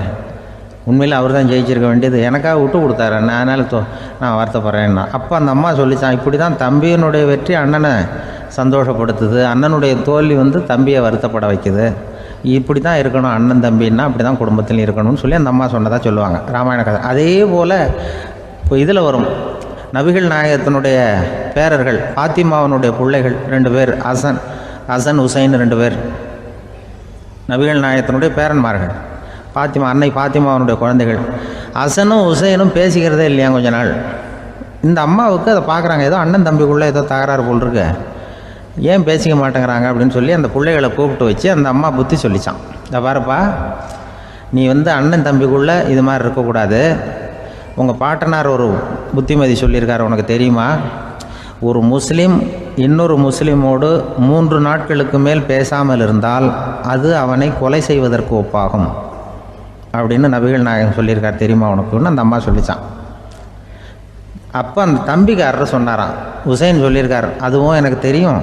அதே தாத்தா பாட்டனார் என்ன சொல்லியிருக்காருன்னா, அந்த 2 பேரில் யார் முதல்ல சலாம் சொல்கிறாங்களோ, யார் முதல்ல முன்னாடி பேசுகிறாங்களோ அவங்களுக்கு சொர்க்கம் கிடைக்கும், இறைவனுடைய ஆசி கிடைக்கும்னு சொல்லியிருக்கிறார். அந்த ஆசி அண்ணனுக்கு கிடைக்கட்டுமேங்கிறதுக்காக நான் பேசாமல் இருக்கிறேன் அப்படின்னா. அந்த ராமனும் பரதனும் எப்படி இருந்தாங்களோ அப்படி தான் ஹசனும் ஹுசைனும் இருந்திருக்கிறார்கள். அந்த பாசம்தான் குடும்பத்தில் வேணும். இப்போ எப்படின்னா, ஒரு 600 வருஷத்துக்கு முன்னாடி மனுஷனுக்கு இருந்த நெருக்கடி இருக்குது பாருங்கள். ஒரு 600 வருஷத்துக்கு முன்னாடி மனுஷனுக்கு எவ்வளோ நெருக்கடி இருந்ததோ அதுபோல் 40 பங்கு இப்போ அதிகமாகிட்டு தான் கண்டுபிடிச்சி சொல்லியிருக்கிறாங்க. அவ்வளவு நெருக்கடிக்கு மத்தியில் நாம் வாழ்ந்துக்கிட்டு இருக்கிறோம். ஒரு 600 வருஷத்துக்கு முன்னாடி என் தலையில் 1 கிலோ வச்சுக்கிட்டு நின்னேன்னு வைங்க, இப்போ 40 கிலோ வச்சுக்கிட்டு நிற்கிறேன். அப்படி ஒவ்வொரு மனுஷனுக்கும் வாழ்க்கையில் நெருக்கடி அதிகமாக போச்சு.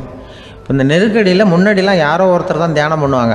தியானம்னா ஒருத்தர் 2 பேர் காட்டுக்கு போய் தியானம் பண்ணிகிட்டு இருப்பாங்க 600 வருஷத்துக்கு முன்னாடி. இப்போ வீட்டுக்கு வீடு தியானம் நடக்குது. ஏன்னா அந்தளவுக்கு வாழ்க்கையில் ஒரு நிம்மதி வேணும் அப்படின்னு சொல்லி பண்ணிட்டாங்க. அதுக்கு தான் இயற்கை கொடுத்துருக்கிற ஒரு இயற்கையான வைத்தியம்தான் சிரிப்புங்கிறது. இதை பற்றி பெரியவங்கள்லாம் இப்போ ஆராய்ச்சி பண்ணிகிட்டு இருக்கிறாங்க. சிரிப்புங்கிறது நாம் பிறந்து ஒரு 6 மாதத்தில் தான் முதல் தடவையாக விவரமாக சிரிக்க ஆரம்பிக்கிறோமா. நம்ம பிறந்து 6 மாதத்துக்கு, அதாவது முதல் தடவை சிரிக்க ஆரம்பிக்கிறது ஒரு 6ஆவது வாரம், 1.5 மாதத்தில் தான் குழந்தை விவரமாக சிரிக்க ஆரம்பிக்குது. அப்புறம் அப்படியே சிரிக்க ஆரம்பிக்கிறோமா. அதெல்லாம் இப்போ கணக்கு எடுத்துருக்குறாங்க. ஒரு குழந்தை ஒரு நாளைக்கு 200 தடவை சிரிக்குதான் ஒரு குழந்தை. பெரியவங்கள்லாம் 15 தடவை சிரிக்கிறாங்களாம்.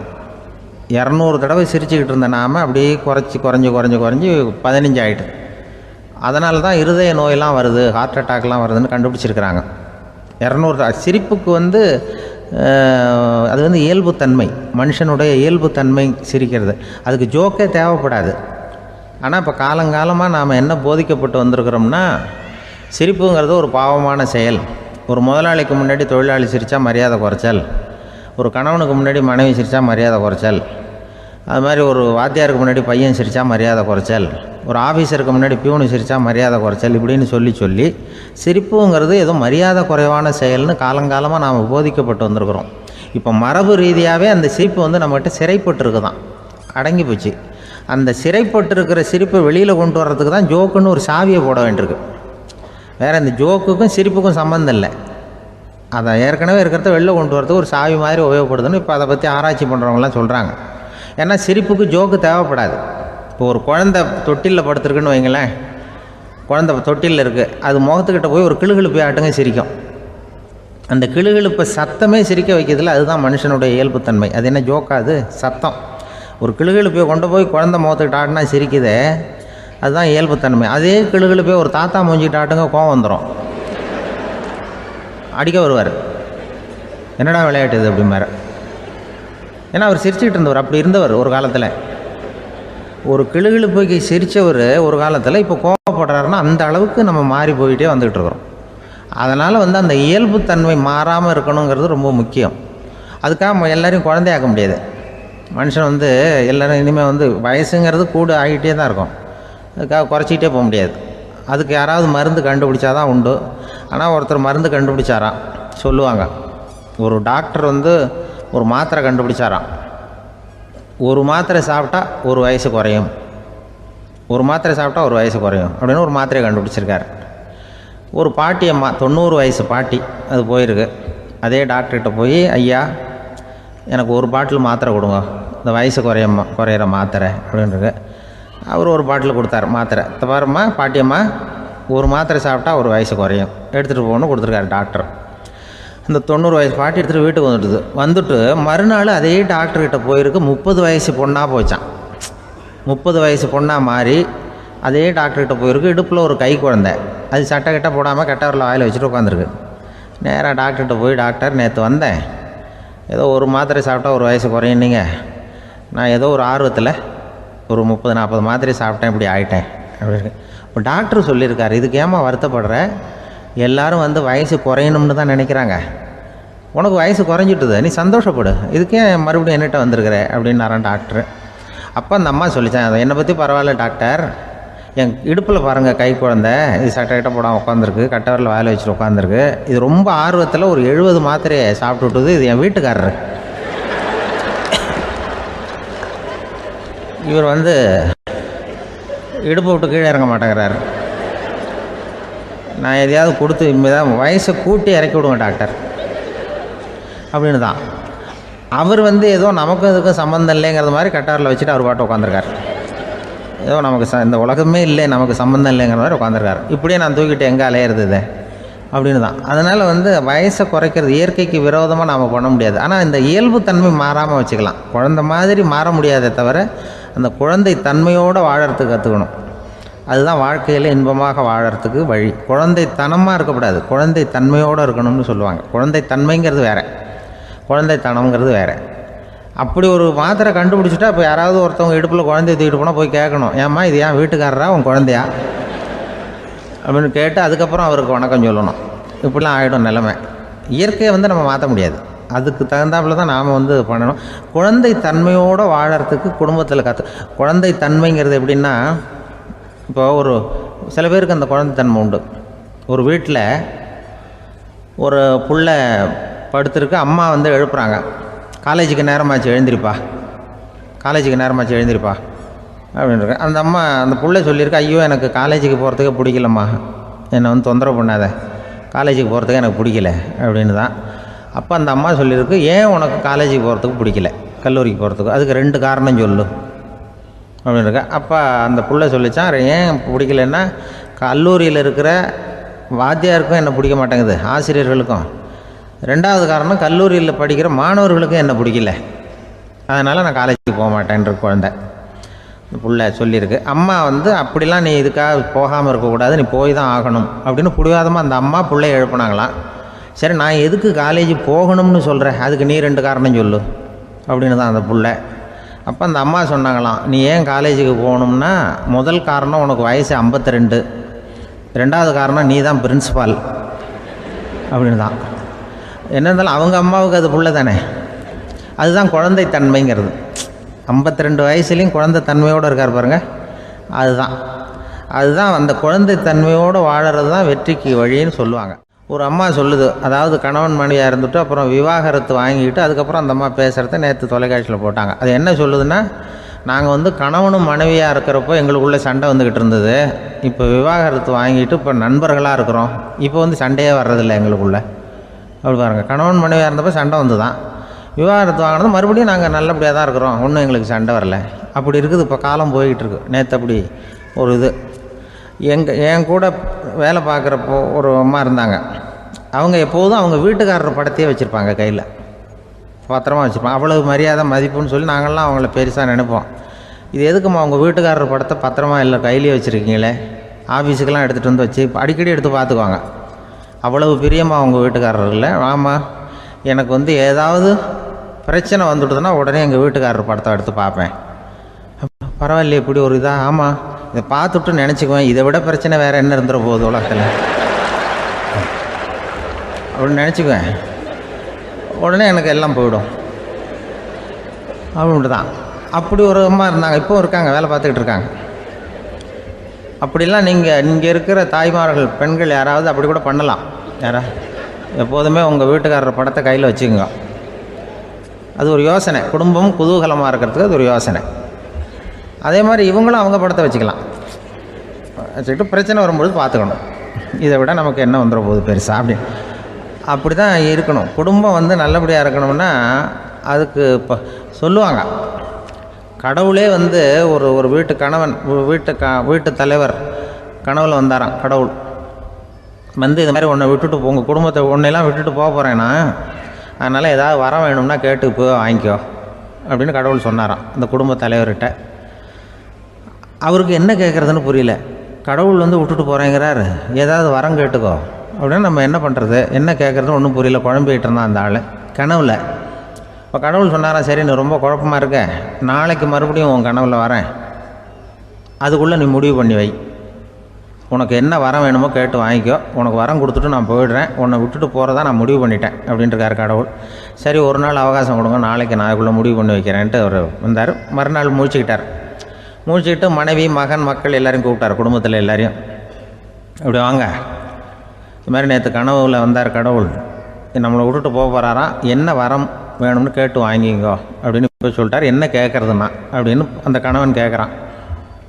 இந்த மனைவி சொல்கிறாங்க, என் உடம்பு பூரா நகையாக இருக்கணும் அப்படின்னு கேள் அப்படின்ட்டுருக்கு.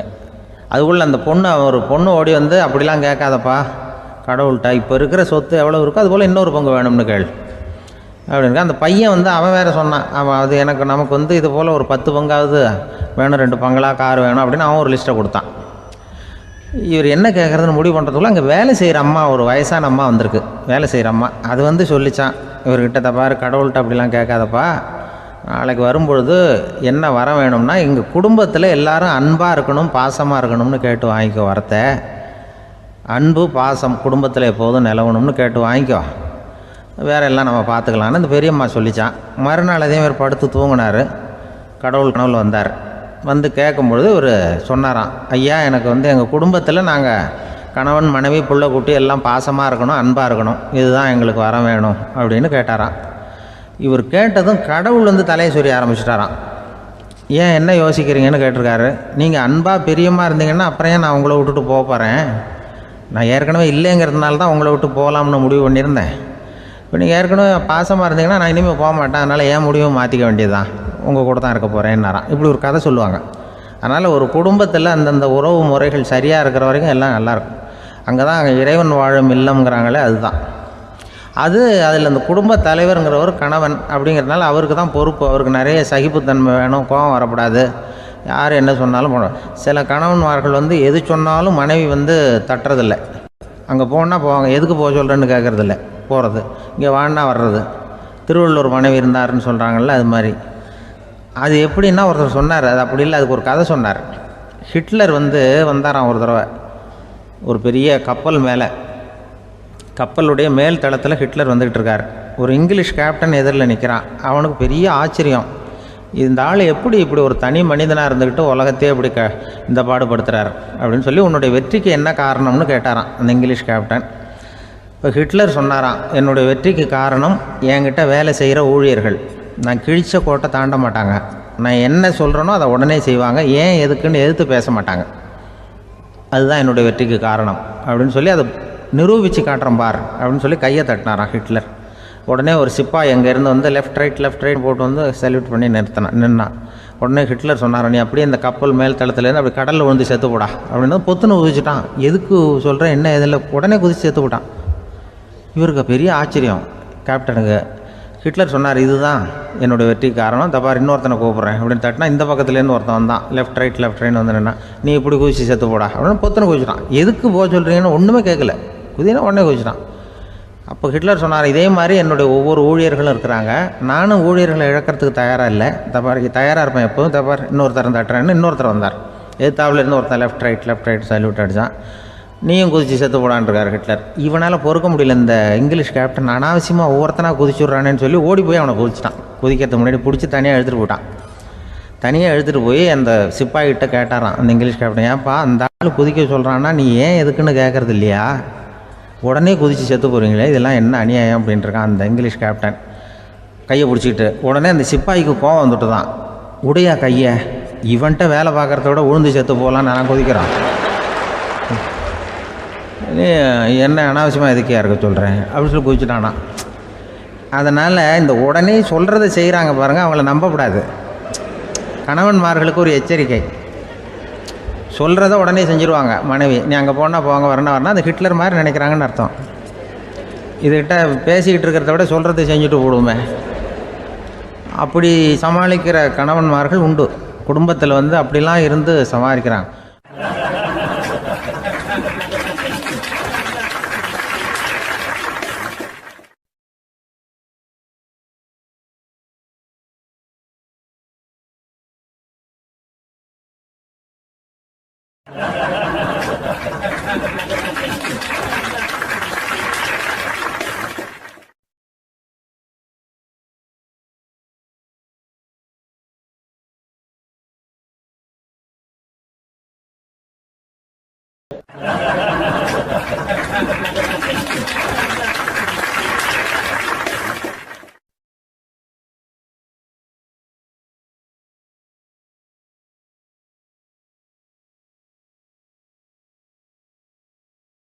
ஒரு பெரிய கிராமம். அந்த கிராமத்தில் ஒரு பண்ணையார் வீடு, அதுதான் அந்த கிராமத்திலேயே பெரிய வீடு. ஒரு நாள் ஒரு திருடன் அந்த கிராமத்துக்கு வந்தான், சுற்றி பார்த்தான். அந்த பண்ணையார் வீடு கண்ணில் பட்டுது. இன்னைக்கு ராத்திரி இந்த வீட்டில் தான் நம்ம தொழிலை ஆரம்பிக்கணும் அப்படின்னு சொல்லி அவன் முடிவு பண்ணிக்கிட்டான். ஏன்னா அதுதான் அந்த கிராமத்திலே கொஞ்சம் பெரிய வீடு, அங்கே தான் அவன் எதிர்பார்க்குறது ஏதாவது கிடைக்கும் அப்படிங்கிறது அவனுடைய முடிவு. நடு ராத்திரி அவன் மெதுவாக சுவர் ஏறி குதித்து அந்த பெரிய வீட்டுக்குள்ளே புகுந்தான். அங்கே போய் பார்த்தா முக்கியமான இடங்கள்ல எல்லாம் காவலுக்கு ஆள் நின்றுக்கிட்டு இருக்கிறாங்க ராத்திரி நேரத்தில். சரி, இந்த வீட்டில் நம்மால் திருட முடியாது அப்படின்னு முடிவு பண்ணிட்டு மெதுவாக வந்த வழியிலேயே திரும்பி வந்தான். அந்த சமயத்தில் காலில் ஏதோ தட்டுப்பட்டுது. என்னது அப்படின்னு சொல்லி குனிஞ்சு பார்த்தா அங்கே ஒரு பெரிய வெங்காய மூட்டை அடுக்கி வச்சிருக்கிறாங்க. சரி, வந்ததுக்கு வெறுங்கையோடு திரும்ப வேண்டாமே அப்படின்னு சொல்லி கையில் இருந்த ஒரு பெரிய பை நிறைய அதை அள்ளி போட்டுக்கிட்டான். வெங்காயத்தை போட்டுக்கிட்டு புறப்படுற சமயத்தில் கப்புன்னு கழுத்தில் ஒரு கை வந்து விழுந்தது. ஆள் மாட்டிக்கிட்டான். அதாவது காவலாளிகள் அவனை பிடிச்சி வச்சுக்கிட்டாங்க.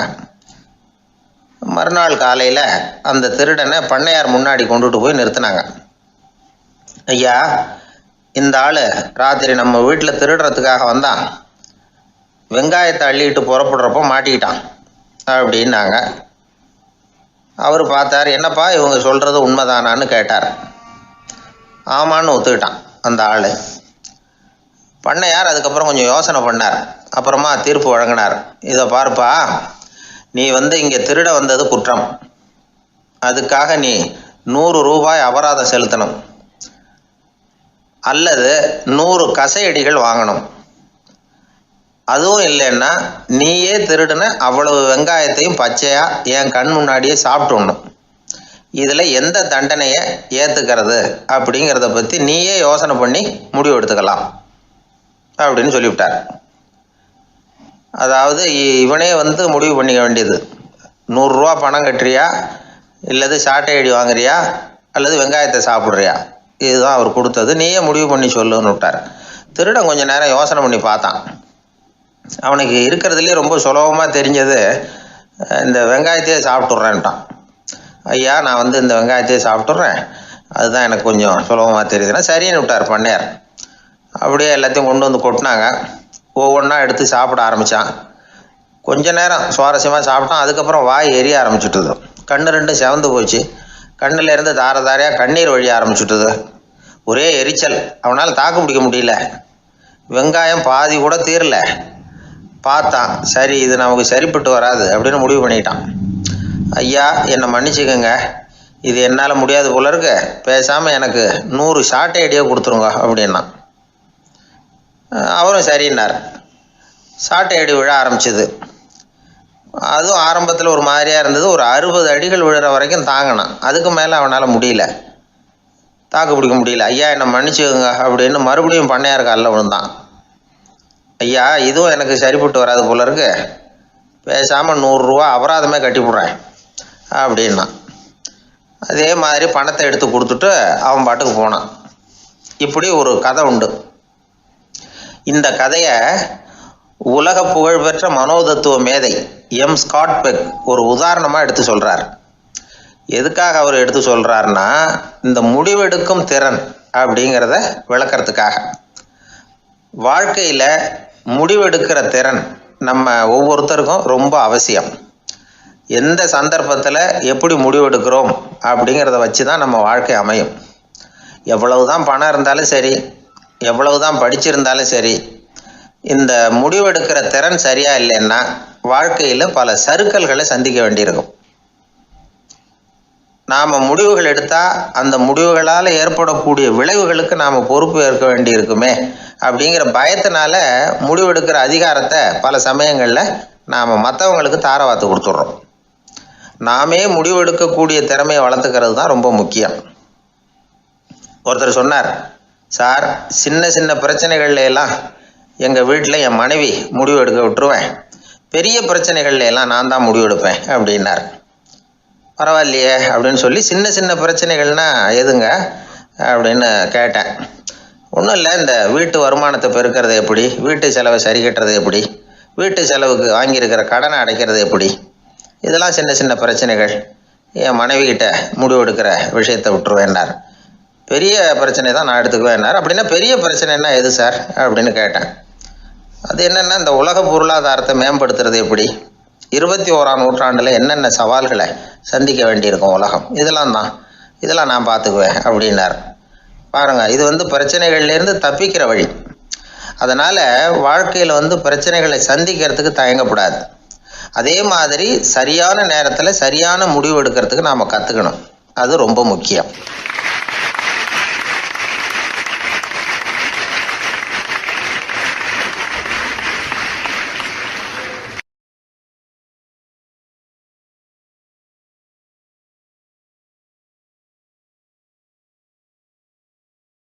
வாழ்க்கையில் வெற்றி பெற என்ன வழி, இது ஒரு முக்கியமான கேள்வி. இதுக்கு எல்லாரும் பொதுவாக சொல்கிற ஒரு பதில், உழைச்சா வெற்றி பெறலாம் அப்படிங்கிறது தான். வாழ்க்கையில் வெற்றி பெற உழைப்பு மட்டும் இருந்தால் போதாது, நேர்மையும் வேணும் அப்படிங்கிறார் பால் ஹாஃப்மேன். இவர் யார் தெரியுமா? இவர் ஒரு பெரிய பொருளாதார நிபுணர். 2வது உலகப் போர் முடிஞ்ச சமயம் அப்போ இவர் அமெரிக்காவின் நிதி ஆலோசகராக இருந்தார். தன்னுடைய வாழ்க்கையில் நடந்த பழைய நிகழ்ச்சி ஒன்று அவர் சொன்னார். இளம் வயசில் படித்து முடித்ததும் அவர் வேலை தேடிக்கிட்டு இருந்தாராம். அப்போது ஒரு கால்நடை வைத்தியர்கிட்ட போய் வேலை கேட்டிருக்கார்.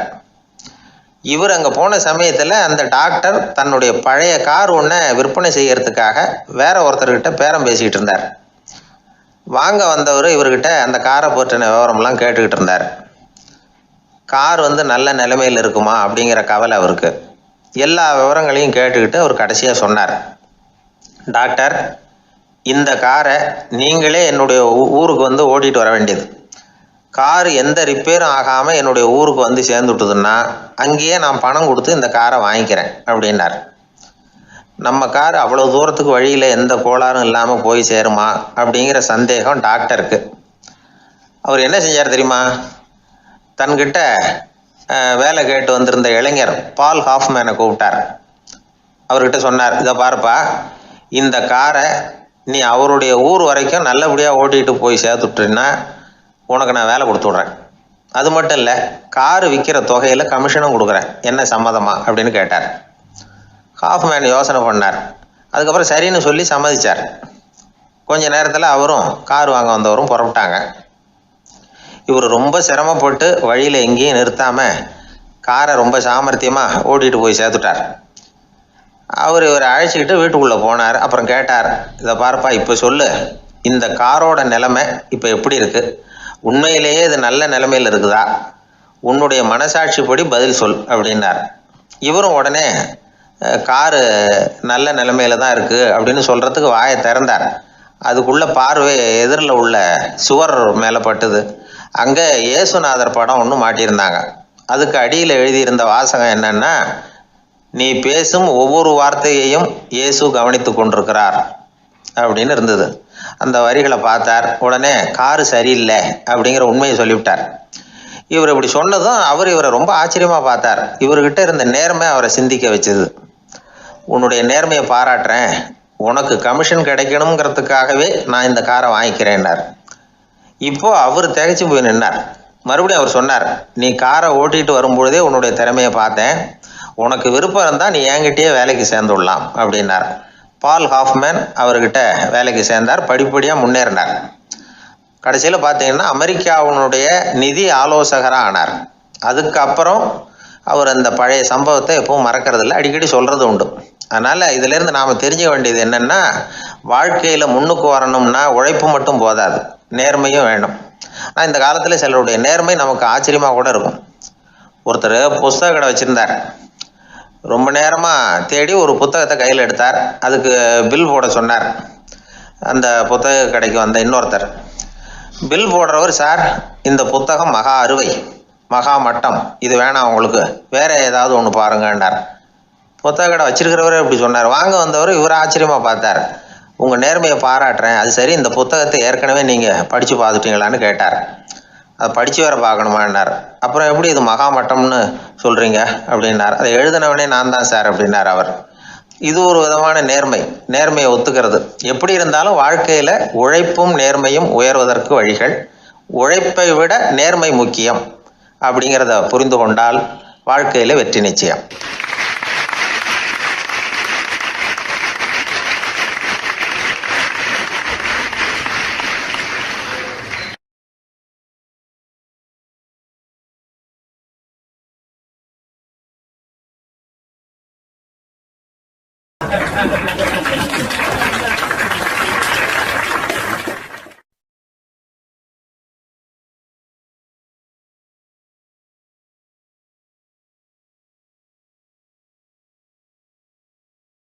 ஒரு ரயில் போய்கிட்டு இருக்கு.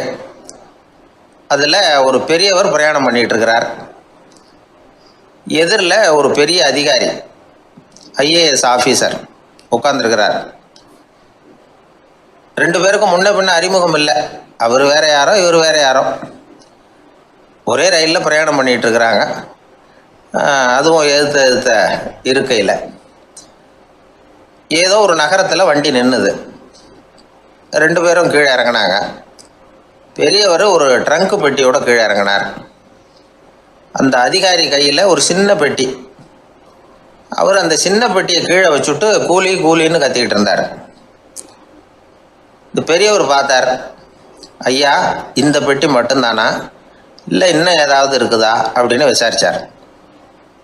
இப்போ அதிகாரி சொன்னார், இல்லைங்க இது மட்டும்தான் அப்படின்னு சொன்னார். இதுக்கு என்னத்துக்காக கூலி ஆள், நானே எடுத்துக்கிட்டு வரேனே, வாங்க அப்படின்னு சொல்லி அந்த பெட்டியை இந்த பெரியவர் கையில் எடுத்துக்கிட்டார். எடுத்ததும் ரெண்டு பேரும் பேசிக்கிட்டே நடந்து வராங்க. இப்போ பெரியவர் சொன்னார், இப்போ உள்ள நாகரிகம் எப்படி இருக்குன்னா, சுமை கால் பணம், சுமக்கூலி முக்கால் பணம் அப்படிங்கிற மாதிரி இருக்குது. பணத்தை வீணாக்கிறதோட இது கௌரவம்னு வேற நினைக்கிறாங்க அப்படின்னார். அவர் சொல்கிறது சரிதான். 10 ரூபாய் மதிப்புள்ள ஒரு சுமையை 30 ரூபா கொடுத்து தூக்கிட்டு போவோம். நாமே அதை தூக்கினா நமக்கு கௌரவ குறைச்சல் அப்படின்னு நினைப்போம். இதுதான் நம்ம நிலைமை. ஆனால் அந்த பெரியவர் என்ன சொன்னார் தெரியுமா?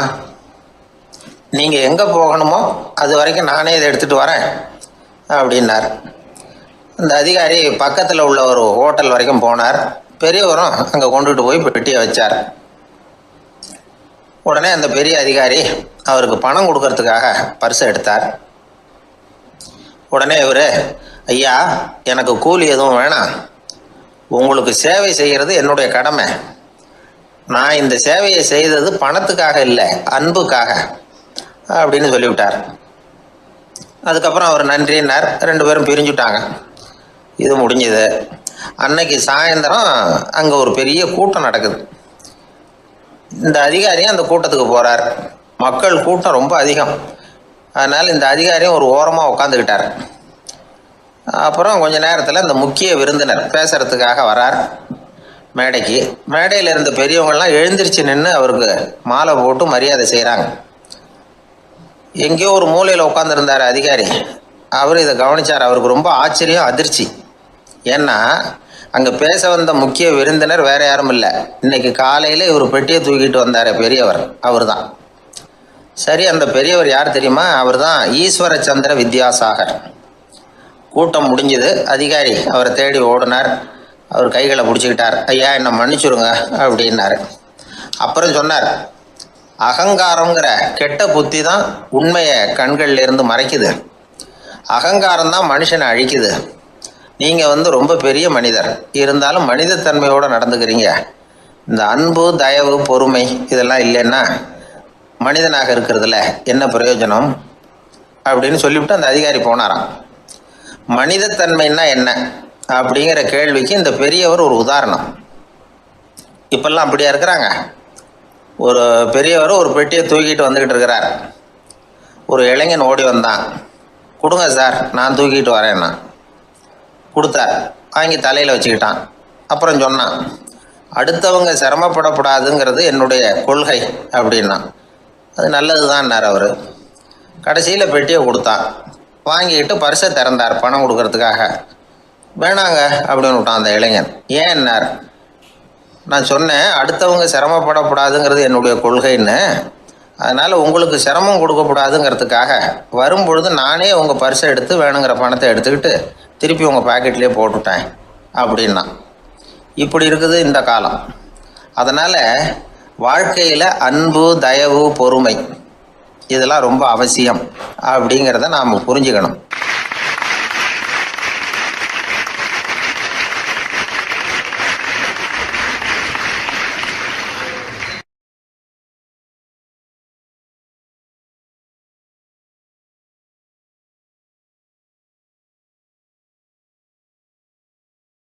ஒரு பூங்கா, அங்கே ஒருத்தர் நின்றுட்டு இருக்கிறார். நின்றுக்கிட்டே ஏதோ ஆழ்ந்த யோசனையில் இருக்கிறார். அந்த பக்கமாக இன்னொருத்தர் வந்தார். இவரை கவனித்தார். என்ன யோசனைன்னு கேட்டார். எப்படி எழுந்திருக்கிறதுன்னு யோசனை பண்ணிகிட்டு இருக்கிறேன்னார் அவர். கேட்டவருக்கு ஒரு மாதிரி ஆகிட்டுது. ஏற்கனவே நின்றுக்கிட்டு இருக்கிற ஒருத்தர் எப்படி எழுந்திரிச்சு நிற்கிறதுன்னு யோசிக்கிறாருன்னா அது ஆச்சரியம் தானே. அதுக்கப்புறம் இவர் யோசிக்க ஆரம்பித்தார், என்ன இவர் இப்படி பேசுகிறாரு அப்படின்னு. கீழே விழுந்தால் தானே எழுந்திரிச்சு நிற்க முடியும். அதனால் எழுந்திரிக்கணும்னு நினைக்கிறவங்க முதல்ல கீழே விழணும். இவர் முதல்ல கீழே விழணும், அதுக்கப்புறம் தான் எழுந்திருக்கிறது எப்படின்னு சிந்திக்க முடியும். இந்த உலகத்தில் எல்லாருமே கீழே விழுந்து எழுந்தவர்கள் தான். இப்போ இந்த குழந்தை பருவத்தில் கீழே விழாமல் நடைபயில கற்றுக்கிட்டவங்க யாராவது உண்டா? சின்ன வயசில் ஒரு தடவை கூட கீழே விழலை சார், அப்படியே பிறந்தார், வளர்ந்தார், பெரியவர் ஆகிட்டார் அப்படின்னு யாரையும் சொல்ல முடியாது. அதனால் மனுஷங்கிறவன் விழுந்து புரண்டு எழுந்து தான் நடக்க கற்றுக்கிறான். ஒரு உண்மையை நாம் எல்லாரும் புரிஞ்சுக்கணும். இந்த உலகத்தில் தவறு செய்யாத மனிதர்களே யாரும் கிடையாது. அப்படி இருக்கிறப்போ எப்போதாவது நாம் தவறு பண்ணிவிட்டோம்னா அதுக்காக மனசு உடஞ்சி போயிடக்கூடாது, வாழ்க்கையில் வெறுப்பு வந்துடக்கூடாது.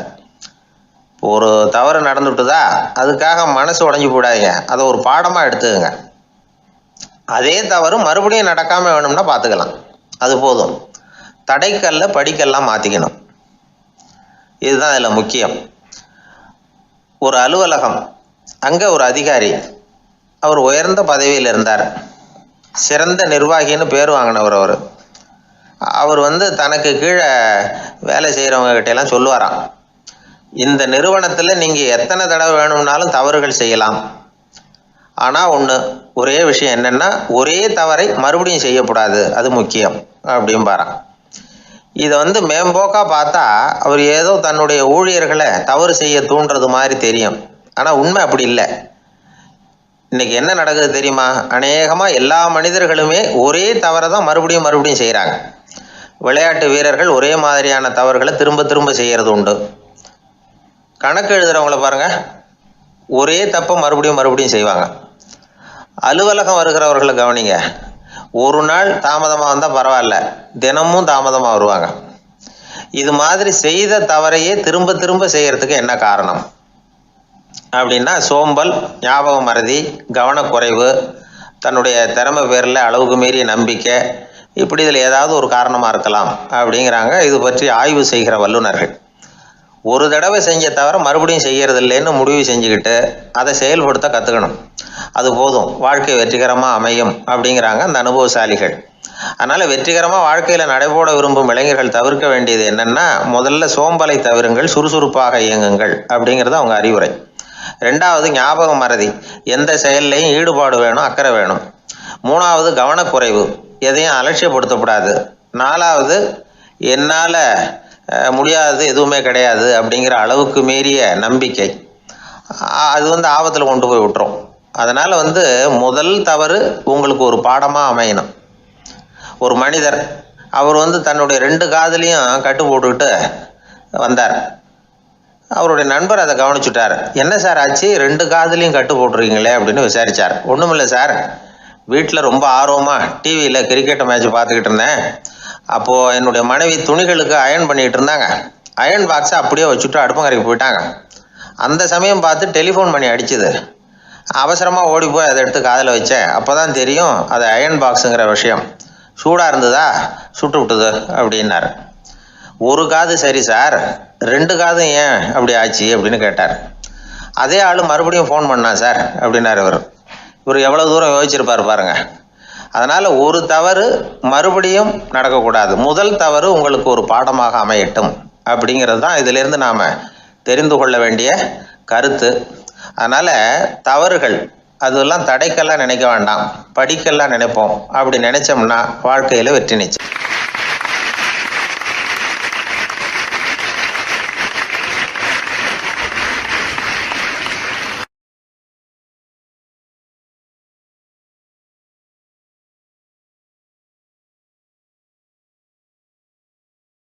ஒரு மனிதர் அவர் யாருக்கிட்டே தொலைபேசியில் பேசிக்கிட்டு இருக்கிறார். கொஞ்சம் தூரத்தில் நாம் நிற்கிறோம். எட்டத்தில் இருந்துக்கிட்டு அவரை கவனிக்கிறோம். அவர் ஃபோனில் பேசுகிறத, அவர் பேசுகிற வார்த்தைகள் என்ன அப்படிங்கிறது நம்ம காதில் விழலை. ஆனாலும் அவர் பேசிக்கிட்டு இருக்கிறது நல்ல செய்தியா கெட்ட செய்தியா அப்படிங்கிறத நம்மளால் யூகிக்க முடியும். மகிழ்ச்சியான செய்தியை பேசும்போது முகம் மலருது, புன்னகை பூக்குது. இதில் ஒன்று நீங்கள் கவனிக்கணும், தொலைபேசியில் நாம் பேசுகிறப்போ நம்மோட பேசுகிறவர் எதிரில் இல்லை. அவர் தொலைபேசி வழியாக நம்ம குரலை மட்டும்தான் கேட்க போகிறார், நம்ம முகத்தை அவர் பார்க்க போகிறதில்ல.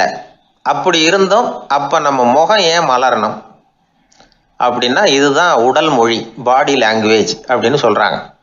நம்ம அறியாமலேயே நம்ம உடம்பு செய்திகளை தெரிவிக்குது பாருங்க, அதுதான் உடல் மொழி. ஒரு மனிதர் தொலைபேசியில் பேசிக்கிட்டு இருக்கிறத நீங்கள் தூரத்தில் இருந்து கவனிச்சுக்கிட்டே அவர் நண்பரோட பேசுகிறாரா, மனைவியோட பேசுகிறாரா, குழந்தையோட பேசுகிறாரா, இல்லை மேல் அதிகாரிகிட்ட பேசுகிறாரா, அல்லது அவருக்கு கீழே பணிபுரிகிறவர்கள்கிட்ட பேசுகிறாரா அப்படிங்கிறத கண்டுபிடிக்கலாம். அதுக்கு காரணம் அவருடைய உடல் மொழி. இந்த உடல் மொழி கூட நம்ம வாழ்க்கையின் முன்னேற்றத்துக்கு பயன்படும். இதை பற்றியெல்லாம் கூட சில நிபுணர்கள் ஆராய்ச்சி பண்ணி பார்த்துருக்குறாங்க. அவங்க சில விவரங்களை சொல்கிறாங்க. குறிப்பாக ஒருத்தர் தன்னுடைய நாற்காலியில் கிட்டத்தட்ட படுத்துக்காத குறையாக உட்காந்துருக்கிறாருன்னு வச்சுக்கோங்க. எதிர இருக்கிறவர் பேசுறது அவருக்கு பிடிக்கலன்னு அர்த்தமா. தலையை சொரிஞ்சிக்கிறது, வேறு வேறு திசைகளில் பார்க்குறது, கொட்டாவி விடுறது, கால்களை மாற்றி போட்டு உட்கார்றது, களைப்பாக கை விரல்களை அப்படியே பின்னிக்கிறது, அடிக்கடி கடிகாரத்தை பார்க்குறது, இப்படிலாம் ஒருத்தர் பண்ணிக்கிட்டு இருக்கிறாருன்னா நாம் கூடிய சீக்கிரம் அந்த இடத்த விட்டு எழுந்திரிச்சு வந்துடுறது நல்லது. ஏன்னா இதெல்லாம் அவருடைய சலிப்பு, சோர்வு, ஆர்வமின்மை, இதுக்கு அடையாளங்கள். நம்முடைய பேச்சு அவரை சலிப்படைய வச்சுட்டுதுன்னு அர்த்தம். அவர் ரொம்பவும் சோர்ந்து போயிட்டாருன்னு பொருள். நம்முடைய பேச்சில் அவருக்கு ஆர்வம் இல்லைன்னு அர்த்தம். அதே நேரத்தில் நாற்காலியின் நுனியில் அமர்ந்து உடலை முன்னுக்கு நகர்த்தி எதிர இருக்கிறவரின் கண்களை பார்த்துக்கிட்டே பேசினாலும் சரி, அல்லது பேச்சை கேட்டாலும் சரி, உங்கள் பேரில் மற்றவங்களுக்கு உள்ள பிடிப்பு அதிகரிக்கும். நாம் எப்படிப்பட்டவருங்கிறத நம்ம உடம்பும் நடை உடை பாவனையும் அடுத்தவங்களுக்கு காட்டி கொடுத்துரும். உங்கள் உடம்பு, உங்கள் பார்வை, நடை, உட்கார்ற விதம் இதை வச்சுக்கிட்டே நீங்கள் பொறுப்புள்ளவரா, முரடரா, அலட்சியமானவரா, மரியாதை தெரிஞ்சவரா, அடக்கமானவரா, நம்பிக்கைக்கு உரியவரா, நாணயம் இல்லாதவரா, பயந்தவரா, திறமைசாலியா, அப்பாவியா அப்படிங்கிறதையெல்லாம் கண்டுபிடிச்சிடலாம். அதனால் இந்த உடல் மொழியை புரிஞ்சுக்கிட்டு நம்மளை கொஞ்சம் சரிப்படுத்திக்கிட்டோம்னா வாழ்க்கையில் சுலபமாக பல காரியங்களை சாதிக்க முடியும். ஒரு மனநல மருத்துவமனை, அங்கே ஒருத்தர் ஒரு நாற்காலியில் உட்காந்துக்கிட்டு கார் ஓட்டுறது மாதிரி அப்படி பாவனை பண்ணிகிட்டு இருந்தார். ஸ்டியரிங்கை திருப்புறது மாதிரி, பின்னாடி வர்ற வண்டியை நிற்க சொல்கிறது மாதிரி, அப்புறம் இவர் ஒதுங்கிக்கிட்டு அவருக்கு வழி விடுறது மாதிரி, இப்படிலாம் சேட்டைகள் பண்ணிகிட்டு இருந்தார் மனநல மருத்துவமனையில்.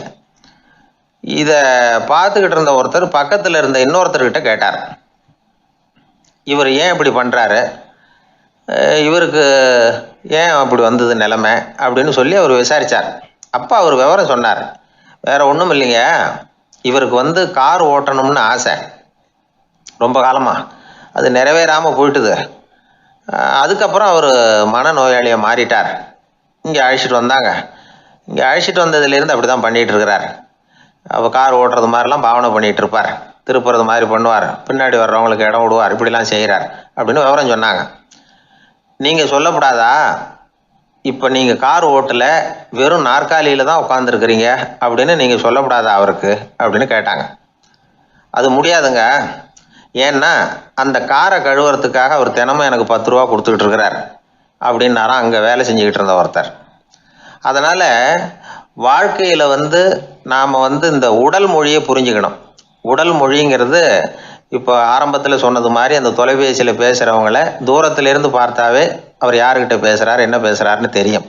நம்ம முகத்தை நல்லா வச்சுக்கணும். உடல் மொழியை நம்ம புரிஞ்சுக்கிட்டு பயன்படுத்த ஆரம்பித்தோம்னா எந்த முயற்சி பண்ணினாலும் அதில் வெற்றி நிச்சயம்.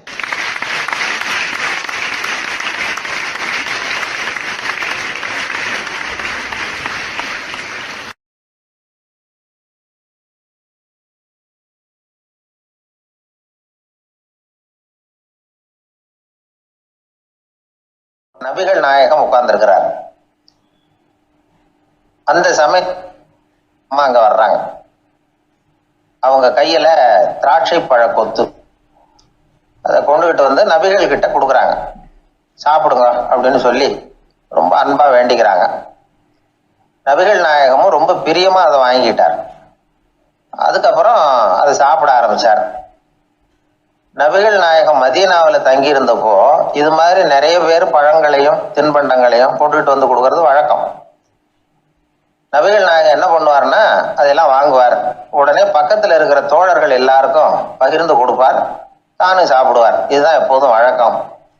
ஆனால் இந்த தடவை என்னாச்சு தெரியுமா, அவர் அப்படி பண்ணல. ஒவ்வொரு பழமா எடுத்து தானே சாப்பிட்டுக்கிட்டு இருக்கிறார். அவர் விருப்பமா சாப்பிடுகிற காட்சியை ஆசை தீர பார்த்துக்கிட்டு இருந்தாங்க அந்த வயசான அம்மா, அந்த பழத்தை கொடுத்தவங்க. அவங்களுக்கு ரொம்ப மகிழ்ச்சியா இருந்தது, மன நிறைவா இருந்தது. நாம ஆசையா கொண்டுகிட்டு கொடுக்குற பழத்தை நபிகள் நாயகம் இவ்வளவு பிரியமா சாப்பிட்றாரு அப்படின்னு நினைச்சு ரொம்ப சந்தோஷப்பட்டாங்க. அதுக்கப்புறம் அங்க இருந்து அவங்க புறப்பட்டு போயிட்டாங்க. அந்த அம்மா போனதுக்கு அப்புறம் பக்கத்துல இருந்த தோழர்கள் பேச ஆரம்பிச்சாங்க. ஏன்னா அவங்களுக்கு சந்தேகம், இன்னைக்கு வித்தியாசமா நடந்துகிட்டாரு அப்படின்னு. அண்ணலே, எது உங்களுக்கு வந்தாலும் எங்க எல்லாருக்கும் கொடுத்துட்டு தான் நீங்க சாப்பிடுவீங்க, இன்னைக்கு மட்டும் நீங்க அப்படி செய்யலையே, எல்லா பழத்தையும் நீங்களே சாப்பிட்டீங்களே, அதுக்கு என்ன காரணம் அப்படின்னு கேட்டாங்க. இப்படி கேட்கறதுனால நாயகம் அதை தப்பா புரிஞ்சுக்க மாட்டார் அப்படிங்கிறது அவங்களுக்கு தெரியும். யாரும் எதையும் அவர்கிட்ட கேட்கலாம், அப்படி கேட்கறதுக்கு உரிமை உண்டு. இந்த ஜனநாயக முறைகளுக்கு அவர்கள் கொடுத்த மரியாதை இது. தோழர்களின் கேள்விக்கு நபிகள் பதில் சொல்ல ஆரம்பிச்சார். நண்பர்களே, அந்த அம்மா ரொம்ப பிரியமா அந்த பழங்களை என்கிட்ட கொண்டுகிட்டு கொடுத்தாங்க. முதல்ல ஒரு பழத்தை எடுத்து வாயில போட்டு பார்த்தேன், அது ரொம்ப புளிப்பா இருந்தது, சாப்பிடுறது ரொம்ப கஷ்டம். உங்ககிட்ட யாருக்காவது அதை கொடுத்துருந்தா அதுல வாயில போட்டதும் புளிப்பு தாங்காம முகம் சுழிச்சிருப்பீங்க. அதை அந்த அம்மா பார்த்துட்டாங்கன்னா வருத்தப்பட்டிருப்பாங்க. ஆசையா கொண்டுகிட்டு நமக்கு கொடுத்துருக்குறாங்க, அவங்க அன்பான மனசை நோகடிக்கிறதுக்கு நான் விருப்பப்படலை. அதனால முகம் சுளிக்காம சாப்பிடணுமேங்கிறதுக்காகத்தான் அந்த பழங்கள் பூராவே நானே சாப்பிட்டுட்டேன் அப்படின்னு புன்முறுவலோட பதில் சொன்னாராம் நபிகள் நாயகம். இன்னொருத்தர் மனசு புண்படக்கூடாதுங்கிறதுக்காக புளிப்பையே இனிப்பா ஏற்றுக்கொள்ளுகிற பண்பாடு இருக்கு பாருங்க, அது ஒரு பெரிய நாகரிகம். அது எல்லாருக்கும் சுலபமா வந்துடாது. நல்லா இருக்கிற பழத்தையே என்ன இவ்வளவு மோசமா இருக்குன்னு சொல்லுகிறவர்கள் தான் நம்ம கிட்ட அதிகம். இந்த காலத்துல இல்வாழ்க்கையில இந்த நாகரிகத்தை சில பேர் கடைபிடிக்கிறது உண்டு. நல்லா இருக்க இல்லையோ முகம் சுளிக்காம சாப்பிட்ருவாங்க. ஏன்னு கேட்டா, எதுக்காக சார் வீண் வம்பு, ஏதோ நமக்குன்னு கொடுத்து வச்சது அவ்வளவுதான் அப்படின்னு நினைச்சுக்கிட்டு போக வேண்டியது தானே அப்படிம்பாங்க. இவங்கெல்லாம் கூட ஒரு விதத்துல பண்பாடு தெரிஞ்சவர்கள் தான். ஒரு ஆளு ஊரெல்லாம் சுத்தி விட்டு கடைசியில அழுத்து போய் ஒரு ஹோட்டலுக்குள்ள நுழைஞ்சானா. ரொம்ப களைப்பா இருந்தது அவனுக்கு. அதனால ரொம்ப களைப்படைஞ்சு போய் ஒரு நாற்காலியில போய் உட்காந்துருக்கிறான். இவனை பார்த்ததும் சர்வர் ஓடி வந்தார். சார் உங்களுக்கு என்ன வேணும்னு கேட்டார். எனக்கு தேவை 2 தோசையும் கொஞ்சம் அன்பான வார்த்தைகளும் அப்படின்னா. சர்வர் உள்ள போனார், 2 தோசையை கொண்டாந்து வச்சார். அன்பான வார்த்தை கேட்டனே அப்படின்னா இவன். சர்வர் ரொம்ப பணிவா குனிஞ்சு இவன் காதோரமா சொன்னார், ஐயா இந்த தோசையை சாப்பிட்றாதீங்க, புளிச்சு போன பழைய மாவு அப்படின்னார். இது பாருங்க, அன்பான வார்த்தையும் 2 தோசையும் கேட்டார், கொண்டாந்து கொடுத்துட்டார். இப்படி இருக்கிறவர்களும் இன்றைய மனிதர்கள்ல அதிகம். அதனால மனிதர்கள் ஒவ்வொருத்தரும் ஒவ்வொரு விதம். நம்ம கிட்ட பிரியமா நடந்துகிறவர்கள் மனம் கோணும்படி நாம் நடந்து கொள்ளக்கூடாது அப்படிங்கிறது தான் நபிகள் நாயகம் அவருடைய செயல் மூலமா நமக்கு உணர்த்தி இருக்கிற வாழ்வியல் உண்மை.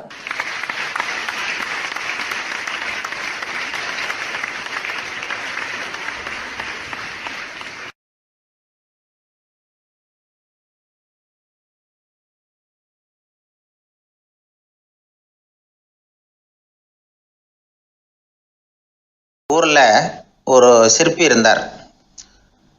சிற்பின்னா அவர் ரொம்ப திறமையுள்ளவர். அதாவது எங்கேயாவது ஒரு கல் கிடந்தா போதும், அதை அப்படியே எடுத்துகிட்டு வருவார். கொஞ்ச நாள் கழித்து அவர் இடத்துக்கு போய் பார்த்தா அழகாக ஒரு சிற்பம் உட்காந்துருக்கும். இந்த கல்லாக கிடந்தது சிற்பமாக மாறி இருக்கும். அந்த அளவுக்கு பண்ணிவிடுவார். அப்பேற்பட்ட சிற்பி. எப்படிங்க அவ்வளவு மோசமான ஒரு கல்லில் இருந்து இவ்வளவு அழகாக ஒரு சிற்பத்தை உங்களால் வடிக்க முடிஞ்சுது அப்படின்னு கேட்டால், அது ஒன்றும் பெரிய விஷயம் இல்லைங்க. இந்த சிற்பம் ஏற்கனவே அந்த கல்லுக்குள்ளே இருந்தது. இதை சுற்றி இருக்கிற வேண்டாத பகுதிகளெல்லாம் உளியால் கொத்தி எடுத்துவிட்டேன், அவ்வளவுதான் என் வேலை.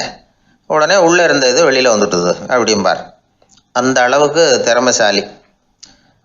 ஒரு சின்ன பாறை இல்லைன்னா கருங்கல்ல பார்த்துட்டாருன்னா போகிறோம், விடமாட்டார்.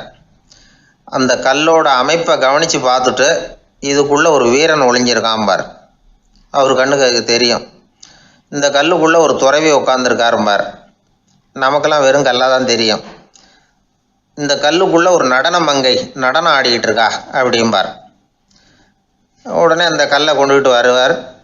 அவர் சொன்னது மாதிரியே உள்ளே இருக்கிற அவங்களையெல்லாம் வெளியில் கொண்டுகிட்டு வந்துடுவார். அதாவது வேண்டாத பகுதிகளெல்லாம் கொத்தி எடுத்துருவார். அவர் மொழியில் சொல்ல போனால், இந்த சிற்பிக்கு ரொம்ப நாளாக மனசுக்குள்ள ஒரு ஆசை. அதாவது உண்மை, தூய்மை, இதுக்கு உதாரணமாக இருக்கக்கூடிய புத்தர் சிலையை வடிக்கணும் அப்படிங்கிறது அவரோட ஆசை. ஆனால் அந்த ஆசை நிறைவேறாமலே இருந்துக்கிட்டு வந்தது. அதுக்கு என்ன காரணம்னா, அதுக்கு தகுந்த மாதிரி ஒரு கல் கிடைக்கல. கல் கிடைச்சா அதை செஞ்சிருவார். ரொம்ப காலமாக அங்கே இங்கே தேடி அலைஞ்சார். இந்த புத்தர் சிலை வடிக்கிறதுக்கு பொருத்தமாக ஒரு கல் கிடைக்குமா அப்படின்னு சொல்லி கண்ணில் படுற கல்லையெல்லாம் உத்து உத்து பார்ப்பார். உள்ளே புத்தர் இருக்காரான்னு கவனிப்பார். இருக்கிற மாதிரி எதுவும் தெரியல அவர் கண்ணுக்கு. சரி, இதுக்கு என்ன செய்யலாம்னு யோசனை பண்ணார். நேராக ஒரு புத்த மடாலயத்துக்கு போனார். அங்கே இருக்கிற ஒரு புத்த துறவியை சந்தித்தார். அவர்கிட்ட விசாரித்தார், சுவாமி, புத்தரின் தூய்மை ஒளிஞ்சிருக்கிற அந்த கல் எங்கே கிடைக்கும் அப்படின்னார். அந்த கல் இருக்கிற இடம் எதுன்னு இன்னமும் உங்களுக்கு தெரியலையா அப்படின்னு கேட்டார் துறவி. இல்லைங்க, அதுக்காக தான் அலைஞ்சிக்கிட்டு இருக்கிறேன் அப்படின்னார் இவர். சரி, கவலைப்படாதீங்க, என் கூட வாங்க காட்டுறேன் அப்படின்னு அழைச்சிட்டு போனார். எங்கே போனார்னா, அந்த மடாலயத்தின் பின்பக்கம் போனாங்க. 2 பேரும் போனாங்க. அங்கே போய் பார்த்தா அங்கே ஒரு கிணறு இருந்தது. என்ன அது, நாம் கேட்டது கல், இவர் அழைச்சிட்டு வந்து காட்டுறது கிணறு அப்படின்னு இவருக்கு சந்தேகம். ஒரு மாதிரியாக பார்த்தார். அவர் சொன்னார், துறவி எட்டி பாருங்க உள்ள அப்படின்னாரு. கிணறுக்குள்ளே என்ன இருக்கும்னு இவருக்கு தெரியாதா, இருந்தாலும் அவர் சொல்கிறாரு அப்படின்னு சொல்லி எட்டி பார்த்தார். பார்த்தா அதில் தண்ணி இருந்தது. அந்த தண்ணியில் தன்னோட உருவம் தெரிஞ்சுது. இப்போ அந்த புத்த ஞானி சொன்னார், துறவியாரே, புத்தரை நாம தான் ஒழிச்சு வச்சிருக்கிறோம், நமக்குள்ளே தான் அவர் மறைஞ்சிருக்கிறார். அவரை அடையாளம் தெரியாதபடி மூடி இருக்கிறது எது தெரியுமா? நம்மக்கிட்ட இருக்கிற கோபம், போலித்தனம், பதட்டம், ஆசை, இதெல்லாம் தான். அறிவு அப்படிங்கிற ஒளியால் அதையெல்லாம் செதுக்கி எடுத்துட்டோம்னா அந்த அழகான புத்தர் வெளியில் வந்துடுவார் அப்படின்னு சொன்னார் துறவி. அதனால் நமக்குள்ளே இருக்கிற நம்மளை நமக்கே அடையாளம் தெரியல அப்படிங்கிறது தான் உண்மை. அந்த உண்மையான மனிதன் உள்ளே இருக்கிறான். இவர் கல்லை பார்த்துட்டு உள்ளே யார் இருக்காங்கிறது அவருக்கு தெரிஞ்சுது சிற்பிக்கு. ஆனால் உண்மையான புத்தர் எங்கே இருக்காருங்கிறத அவரால் அடையாளம் கண்டுபிடிக்க முடியல. அப்படி தான் பல பேர் இன்றைக்கி இருந்துகிட்டு இருக்கிறோம். ஒரு அப்பா தன்னுடைய பிள்ளைக்கு புத்தி சொன்னார், அதோ பாருப்பா, மனசு தான் கல், அறிவு தான் ஒளி. உன்னுடைய மனசுங்கிற கல்லை அறிவுங்கிற ஒளியால் செதுக்கி அழகான மனிதனாக நீ வெளியில் வரணும்னார். அதுக்காக தான்ப்பா தேடிகிட்டு இருக்கேன்னா அவன். மனசுங்கிற கல்லை தேடிக்கிட்டு இருக்கிறியா அப்படின்னு கேட்டார். இல்லைப்பா, அறிவுங்கிற ஒளி எங்கே இருக்குன்னு தெரியல எனக்கு, அதை தான் தேடிக்கிட்டு இருக்கிறேன் அப்படின்னு நானா. அதனால் அறிவை தேடிக்கிட்டு இருக்கிறவன் என்னைக்கு உண்மையை கண்டுபிடிக்க போகிறான்? அதையே கண்டுபிடிக்க முடியலைங்கும் பொழுது. அதனால் நாம் யார் அப்படிங்கிறது நமக்கு அடையாளம் தெரியணும். அந்த அடையாளம் தெரிஞ்சுட்டா வாழ்க்கையில் வெற்றி நிச்சயம்.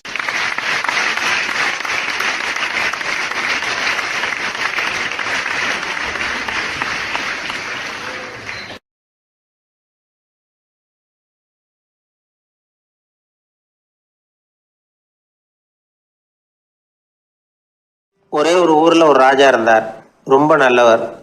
ஒரு நாள் அரண்மனையில் விசாரணை நடந்துக்கிட்டு இருக்குது. அதில் ஒரு வழக்கு. ஒரு விவசாயி வந்து புகார் கொடுக்குறார். என்ன புகார்னா, அவர் வயலில் ஆடுகள் வந்து மேய்ஞ்சி பயிரை அழிச்சுட்டுது. நிறைய உழைச்சி செலவு பண்ணி பயிரை உண்டாக்கி வச்சுருந்தேன், எல்லாம் போயிட்டுது. இனிமேல் நான் என்ன செய்கிறது? நீங்கள் தான் சரியான தீர்ப்பு வழங்கணும் அப்படின்னார் அந்த விவசாயி. அந்த ஆடுகளுக்கு சொந்தக்காரர் யாருன்னு கண்டுபிடிச்சி அரண்மனைக்கு அழைச்சிட்டு வாங்கன்னு உத்தரவு போட்டார் ராஜா. சேவகர்கள் போனாங்க, ஆளை கண்டுபிடிச்சாங்க, கூப்பிட்டுக்கிட்டு அரண்மனைக்கு வந்துட்டாங்க. ராஜா விசாரணை பண்ணார். அப்புறம் விசாரித்து முடிச்சுவிட்டு தீர்ப்பு வழங்கினார். இந்த விவசாயி அடைந்திருக்கிற இழப்புக்கு ஈடாக உன்னுடைய ஆடுகளை அவங்ககிட்ட கொடுத்துட வேண்டியது அப்படின்னு சொல்லிவிட்டார். உன்கிட்ட இருக்கிற ஆடு பூரா அவன்கிட்ட கொடுத்துரு, அந்த ஆட்டுனால் ஏற்பட்ட இழப்பு சரியாக போகட்டும் அப்படின்னு தீர்ப்பு வழங்கிட்டார். அந்த மன்னருடைய மகன் இதை பார்த்துக்கிட்டே உட்காந்துருந்தான். இந்த தீர்ப்பை இன்னும் கூட சிறப்பாக வழங்கலாமே அப்படின்னு நினச்சான். அப்பாக்கிட்ட சொன்னான். உடனே அந்த அரசர், சரி நீயே இதுக்கு சரியான தீர்ப்பு சொல்லு அப்படின்னார். அந்த இளவரசன் தீர்ப்பு சொல்கிறான். அவன் சொன்ன தீர்ப்பு என்னன்னா, உங்ககிட்ட இருக்கிற ஆடுகள் எல்லாத்தையும் ஒரு வருஷ காலத்துக்கு அந்த விவசாயிகிட்ட ஒப்படைச்சிட வேண்டியது. அந்த ஒரு வருஷத்துக்குள்ள அந்த ஆடுகள் போடுற குட்டிகள், பால், எரு எல்லாம் விவசாயி எடுத்துக்க வேண்டியது. ஒரு வருஷத்துக்கு அப்புறம் உங்களுடைய ஆடுகளை நீங்களே திருப்பி வாங்கிக்க வேண்டியது. இதுதான் இளவரசன் சொன்ன தீர்ப்பு. இது சரியான தீர்ப்பு தான். இனிமேல் என்னுடைய அரச பொறுப்புகளை இளவரசர் வசம் ஒப்படைக்கிறேன் அப்படின்னு சொல்லி ஒப்படைச்சுட்டாராம். அதாவது தாவூத் நபி, சுலைமான் நபி இவர்களுடைய சரித்திரத்தில் இந்த சம்பவம் காணப்படுறதாக ஒரு நண்பர் சொன்னார். ஒரு தண்டனையை பெறுகிறவன் அதுக்கு பிறகு சமூகத்தில் நல்ல விதமாக வாழறதுக்கு வாய்ப்பு இருக்கிறது மாதிரி அமையணும் தீர்ப்பு. அதுக்கு இது ஒரு உதாரணம். சில தீர்ப்புகள் எப்படி அமைஞ்சு விடுதுன்னா, ஒரு தண்டனையை அனுபவித்து முடித்தவன் அதுக்கப்புறம் அவன் இந்த சமூகத்தில் நல்லவனாக வாழறதுக்கு நினச்சா கூட அதுக்கு தகுதி இல்லாதவன் அப்படிங்கிற அளவுக்கு சூழ்நிலை அமைஞ்சிருது. இது சிந்திக்க வேண்டிய ஒரு செய்தி. இன்னொரு ஊரில் ஒரு ராஜா இருந்தார். அவர் ஒரு நாள் ஒரு போட்டி வச்சார். என்ன போட்டின்னா, அரண்மனை வாசலில் ஒரு பெரிய நீச்சல் குளம், அதில் நிறைய விஷப்பாம்புகள். எந்த இளைஞன் துணிச்சலாக அதில் நீச்சல் குளத்தில் குதித்து நீந்தி கரையேறி வர்றானோ அவனுக்கு 100 ஏக்கர் நிலம் பரிசாக வழங்கப்படும். அது வேணாம்னா 1000 ஆடுகள் பரிசாக வழங்கப்படும். அதுவும் வேணான்னா என்னுடைய மகளை வந்து கல்யாணம் பண்ணிக்கலாம். இதுதான் மன்னருடைய அறிவிப்பு. பரிசுலாம் நல்லா தான் இருக்குது, இருந்தாலும் பாம்புகள் உள்ள குளம்ங்கிறது நல்லா இல்லையே. அதனால் யாரும் அதில் குதித்து நீஞ்சறதுக்கு முன் வரல. இருந்தாலும் திடீர்னு ஒரு இளைஞன் அந்த நீச்சல் குளத்தில் குதிச்சான், நீந்தினா ஒரு வழியாக கரையேறி வந்துட்டான். மன்னருக்கு ரொம்ப மகிழ்ச்சி. நீ தான் தைரியமான இளைஞன், வா இப்படின்னு கூப்பிட்டார். கிட்ட வந்தான். அந்த இளைஞன் தண்ணீர் சொட்ட சொட்ட வந்து நிற்கிறான். சரி, உனக்கு 100 ஏக்கர் நிலம் வேணுமான்னு கேட்குறார். வேண்டாங்கிறான்.